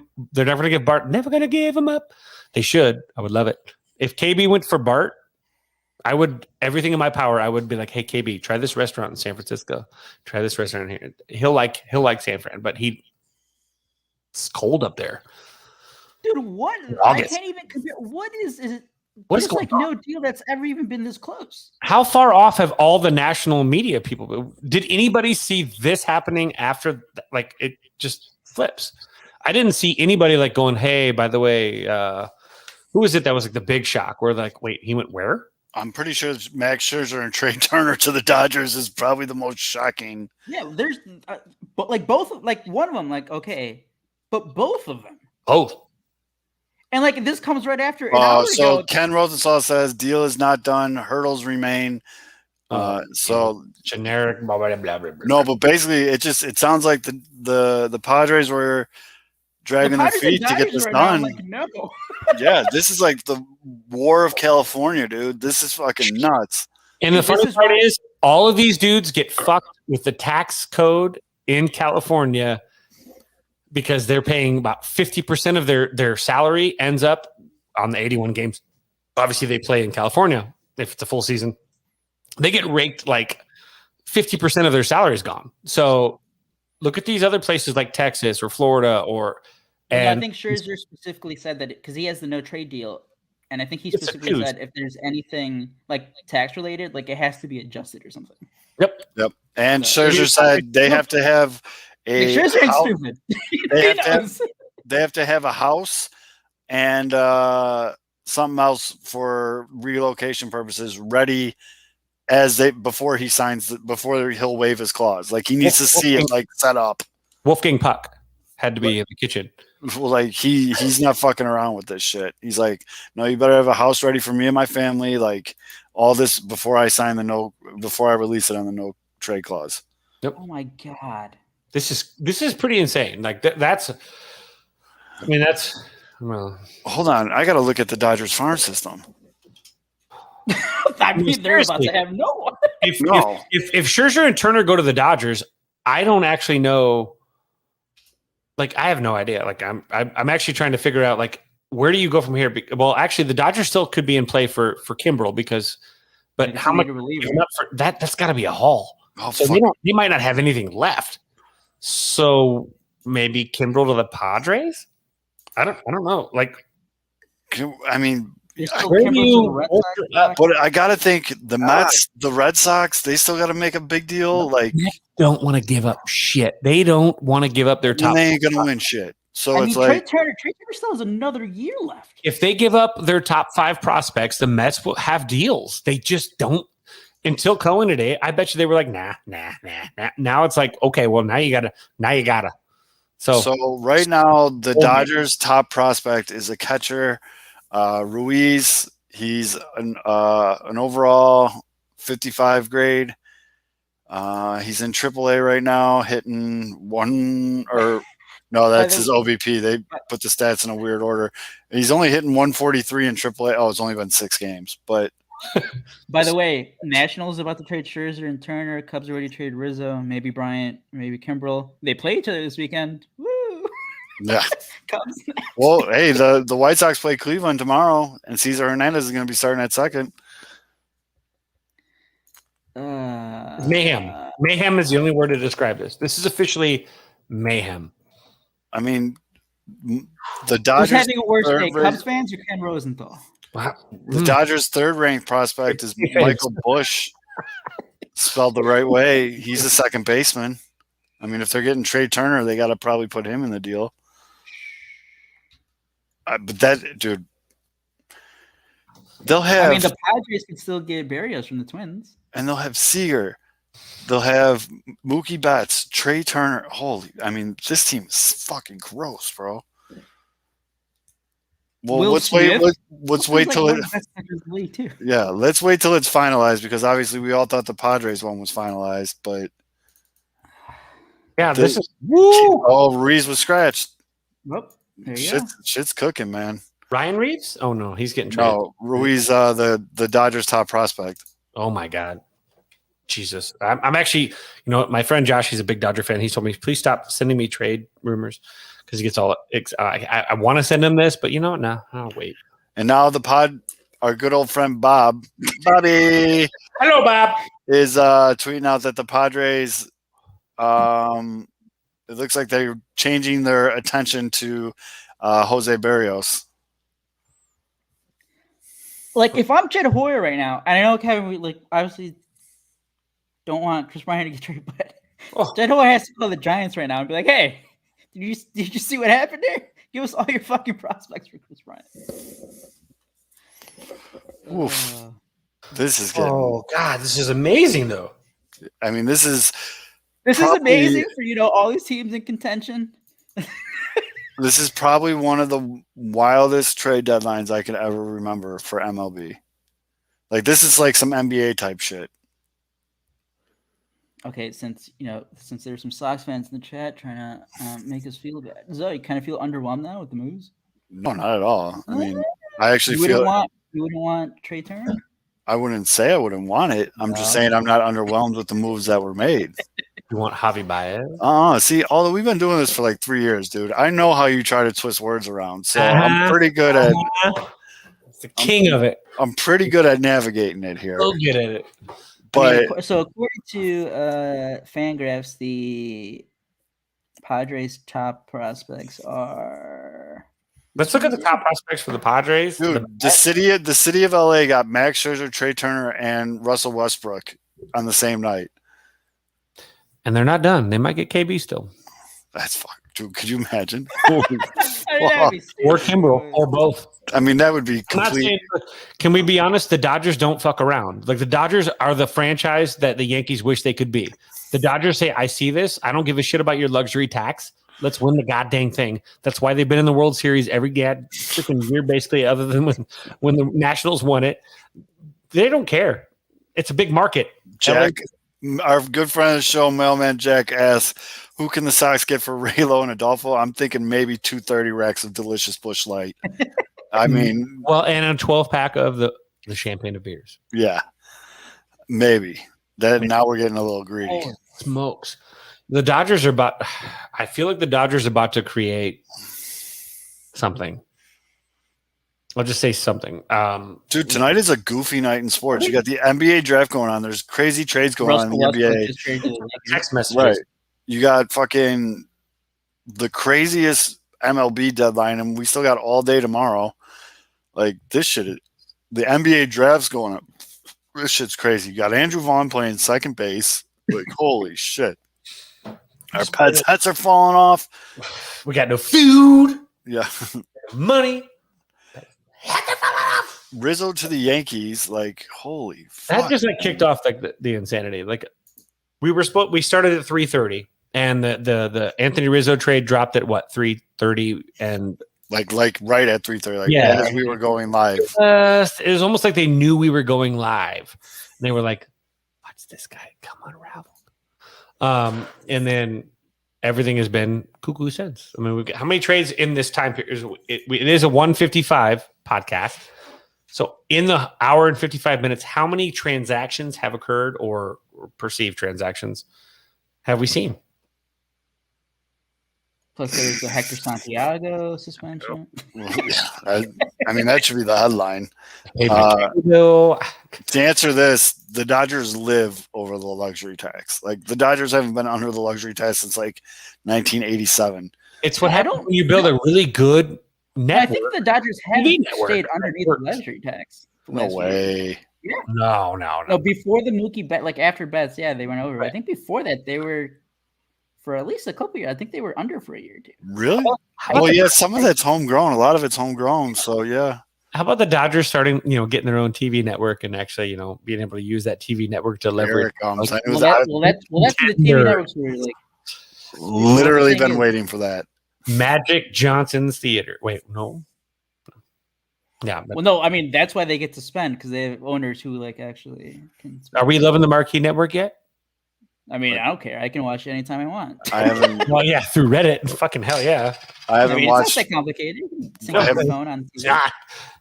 have not watched 1 minute of TV on Marquee Network. I don't even know what it looks like. So top Dodgers prospects according to Fangraphs: Josiah Gray, Kuiper Ruiz, Michael Busch, Andy Pages, Jacob Amaya. Can we? Alex makes a really good point. Alex Rude makes a really good point. The only big piece for the Dodgers that's really not homegrown is. So I just said booby traps and booty traps. It's booty traps. Booby traps. Booty, because that's what. No, anyway, but look at this. Think about this. Pollock, and that's it. And about that guy that pitched for them for a second, and so I wish the Cubs had his. Max Muncy's not homegrown. You've got but my goodness gracious, like how many times can you hit on prospects? Why? What is the Dodger formula right now? Because the Dodger formula, the Astros have a different formula. The Astros have we sucked for fucking like 6 years and at the first pick every year. That's their formula. Dodgers were never really super bad. What's the formula that got the Dodgers? Drafting kids and developing them. Who did they hire that saw this talent? Magic Johnson. It must have been Magic. But yeah, no, I the people that are making these decisions, if I'm an organization outside of the Dodgers, I'm like, who is it? Please. If it's an intern, give me the intern. Give me the Matanuco of the Pinwheels and Ivy. It's the dude that Jonah Hill played in Moneyball. The guy that nobody cares about. His character was like 3 or 4 different people that were just mixed in one. They just molded it. Yeah, I got that. But if that guy existed. But yeah. Sign him up. But yeah, it's Friedman. Yeah, Friedman. God, it is Friedman. Well, yeah, because he was from the Rays. And he hires the Rays people. And the Dodgers, and everyone's like, well, if he can fucking do this with the Rays, what can he do with the same with a gajillion dollar payroll? And truth be told, the Dodgers treat their scouts well too. Even their bird dogs, even like their associates, they get dipped. So, Cardinals fired like everybody a couple years ago. Look at the Cardinals. They fired everybody down the line. All the old Cardinal way people fired. And Cubs are shifting towards like the poor man's drive line, which is what is it? It's not drive line. They hired a bunch of people from the. I don't know, but there hasn't been a trade in like 10 minutes. I'm getting bored. Come on. Okay. Come on. By the way, it is now. If I'm Dodgers, actually in stage. I think I'm in stage 4.5. Here we go. If Dodgers can kinda compete sad. with Nationals for Max Scherzer and shortstop Trey Turner, AAA catcher Keibert Ruiz likely will be one of the key players going to Washington. Sources say Ruiz is game's number 16 prospect according to Baseball America. 16 overall. Yep. Like 16 out of the top 100. Top 100. It is. Woo. This is The Dodgers getting Max Scherzer and Trey Turner. Like Trey Turner's a fucking stud, dude, when he doesn't have COVID. and so again. Now you're talking about. Let's talk about their team. So Seager. That means Seager's gone after the season. Yeah, no, I don't care about after the season. Let's just talk about from now till October. But that means they have Turner and Seager. They got Bellinger, who's been sucking balls, but who could easily figure it out one day. Right. Like it's more. Right. You keep Cody Bellinger in your everyday lineup. Good ball players just figure it out sooner or later. Like they let them just struggle. But Well, I mean, they're getting Trey Turner because and you got how many? What you got? What's his name at third? The red Justin ginger. Turner. Yeah, Yeah. but now if you put Trey Turner at shortstop, you could put Seager at third And then where do you put Turner though? on the bench, and you put Gavin Lux at second, and you pitch. No, I think Justin Why Turner. would you Wait. put Justin Turner on the bench? I just don't. Well, no. I'd Wait, are rather you have talking about Seager for and this Trey season? Turner. I'm Oh. talking about this season. Oh, for this season. You don't put Trey Turner. You don't put. I don't follow the Dodgers. Is Trey Turner you playing well? I don't You know. don't put that Turner on the bench ever. No. I think The Dodgers play at 9 p.m. my time. I don't watch Dodgers games. No, you got that. You need versatility. You need somebody that's going to move around that defense and give guys. All right, so Turner has the best batting average on the team right now. Okay, fair enough. You need guys that play third sometimes, maybe left, maybe center, maybe right, maybe first, even shortstop at vast. Those are the guys you need. Trey Turner can play any position in the infield for you. You're going to put Trey Turner at second base if that's the case. You keep Seager. You keep Justin Turner at third. Who's their Max Muncy at first? I mean, the fucking Dodgers. You got Bellinger in center, and who's in right? Mookie in right. Yep. So you really want a guy like a player that can play all of those positions and really do it well. And isn't that Pollock? He can't play third, short. I think Pollock's just an outfielder. Center, left. Mm-hmm. So you really want one more piece. I mean, damn, I didn't realize Seager's only hitting 265 is not bad. I honestly think if they get Trey Turner, I think Trey Turner is going to be the shortstop. The bottom line is, do you hear? I think will be packaged in another deal. Do you hear the names that we're saying though? Like we're saying, like this is Steve Roberts has too much talent now, and closer though. No closer, but we can talk about the fucking starting rotation. And I mean, that's with Captain Douche being fucking suspended. Fire him into the sun because now you got Max. Did you see that? Nobody wants him back. No, I was gonna say nobody like. Worst case scenario, he's like acquitted and they have no choice, and he's like, "I'll just pitch every fifth day and I'll leave and I won't show up to the club." But hold on, I want to answer this question though. Whoop, not that one. There we go. Oh, Charles, a rando from the comment section could do what? Who are you, Charles? I don't know. I love you. Thanks, Charles. To answer Nathan's questions, though, do you think Sebi is now the number 2 catcher? Yes, I actually do.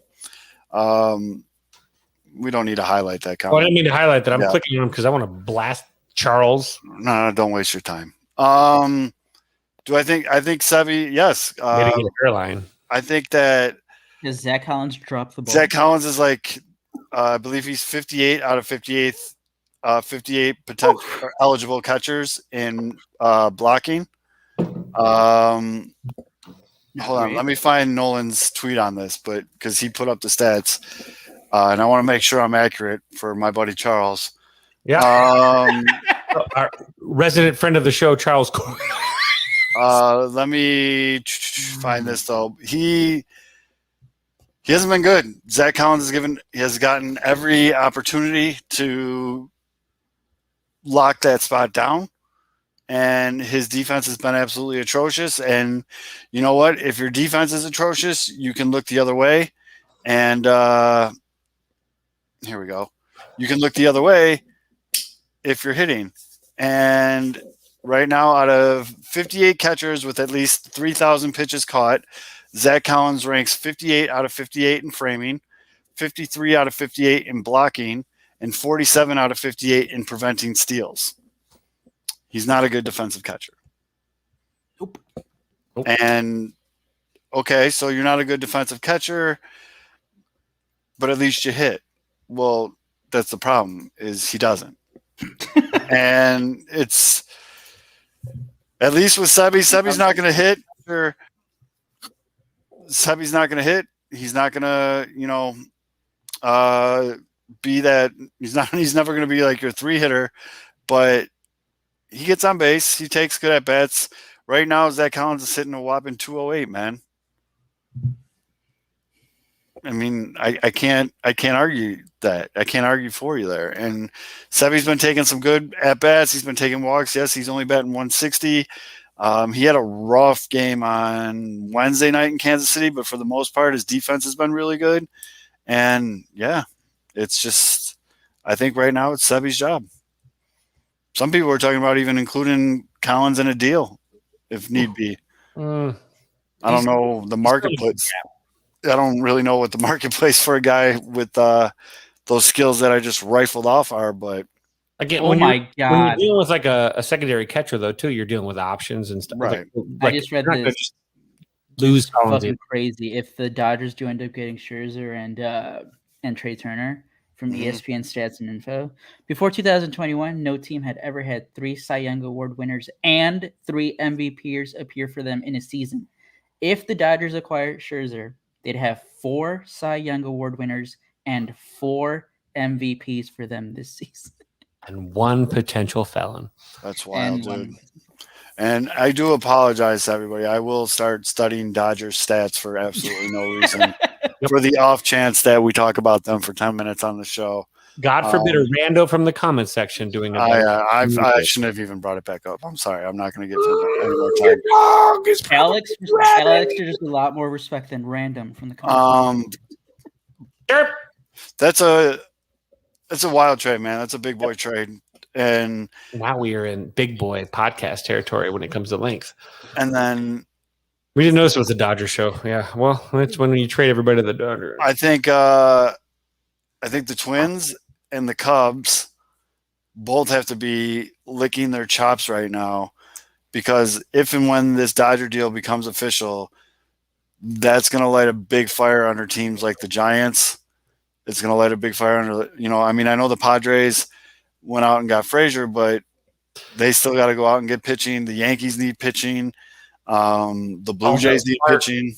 Bart now becomes excuse me, I sneezed. Actually, sorry, that was like an Ace Ventura. Just don't throw up, Kevin. Just don't throw up. Whew. That was a wow sneeze. Now Bart becomes Dodgers doing this. Is KB more valuable than Bart now? All of a sudden, it was like no way they would trade. There was no way they would trade Bart. No. By the way, this is coming out of New York. Mets have been frustrated by borderline laughable asking prices for meaningful pieces, but are still talking. Yeah, because you don't want to give your top 5 up. Sorry, Mets. Yeah, you're not. Go back to the kids' table, Mets. You guys are irrelevant anyway. You shouldn't be buyers with you're not even a wild card team if you're not in the AL or the NL East. So a lot of the national reporters now, to your guys' point, are starting to do a little bit of control about how Trey Turner wants to stay at shortstop. And this is a great insurance policy if Corey Seager leaves after this year, which he probably will as a free agent. Absolutely. So, I think if the deal gets done, I think Trey Turner is going to be the shortstop. He's better. Yeah. Dude, Trey Turner is a fucking very good baseball player. He's a stud, but Trey Turner is kind of it. He's one of those its. What do you mean it's? Like he's it, like his star. You want him at shortstop, period. Oh, gotcha, over basically everybody. Gotcha. I mean, he's hitting Trey Turner's Give us, hitting. 5 more minutes. Guys, Yeah. If anything happens. Yeah, same. Trey Turner's hitting 322, 369. It's looking 521. He's got 18 home runs. He's easily top 3 fastest guys in the league. No, he's number 1, I think. By the way, can I take a timeout and shout out to every of you 19 people that are still here with us right now? Hell yeah. Yes, that's awesome. We started out like 90 something 2 hours ago. Came down 2 hours ago, and we're still at 19. You guys are the real people. We would never trade. We would never trade you, Right. except for Don't even. most of us. White Sox should call on Hudson and Schwarber. Hudson's out with COVID. So is Trey Turner. That's right. I mean, They bought low. yeah, I would take Hudson in a. I didn't really think the Nationals would be. I mean, if you're Juan Soto, you got to be sitting there like, the fuck? He needs to demand a trade to the Cubs. Demand a trade to the Cubs. I like it. Well, Brad Hand went to the Blue Jays We today. have an update. Holy shit. Oh no. Well, no, it's about the prospects that the Cubs got for Anthony Rizzo, Vizcaino, and Alcantara. Mm-hmm. Kevin Alcantara, according to Fangraphs, is now the number 2 prospect in the Cubs system. Okay. And What? then Vizcaino is 11th. That's a huge haul. Yeah, I mean, their rankings. Who knows how the future plays out? But Based according on to what the Cubs Fangraphs, have currently, it's an upgrade of what the Cubs have currently. Obviously, and that's ahead of Reggie Preciado, who they got from the Padres, ahead of Christian Hernandez, nothing over Davis, ahead of Ed Howard, ahead of Braylon Marquez, ahead of Christopher Morel, ahead of Miguel Amaya. Casey too. Who Casey's going to move up fast. Casey's going to move up fast. But, so, I mean, again, they're just rankings. You can be mad. You should be mad. But it looks like the Cubs got at least one pretty decent prospect there. That shuffles everything else. That's okay. And you know what? If KB was traded for that kind of prospect, why would we complain? Other than, getting a last at bat. No, it's a big deal. I mean, that's a great return for the. Like you said, I'm although surprised. a lot of these websites don't do updated prospect rankings till after the trade deadline. It looks like you kind of got like a little pull back the curtain on that one for where they're going to rank. Aggregate of score, probably like across. Where's number 3 for the Cubs in that aggregate, and where is that guy falling there? And to this point too, the Yankees farm was deep, man. Dodgers, I think because he was only like 9th. Right. Well, they have the one guy that's like 1, 2, 3, and 4, and he's the same person. But all right, boys, I'm gonna bounce. Daniel Hudson's another name I would love on the South Side. Mm-hmm. Bring him back home, right? He used to be at the South. Yeah, right. And fucking, if the Nationals are just trading everybody, if we don't see each other for another week, guys.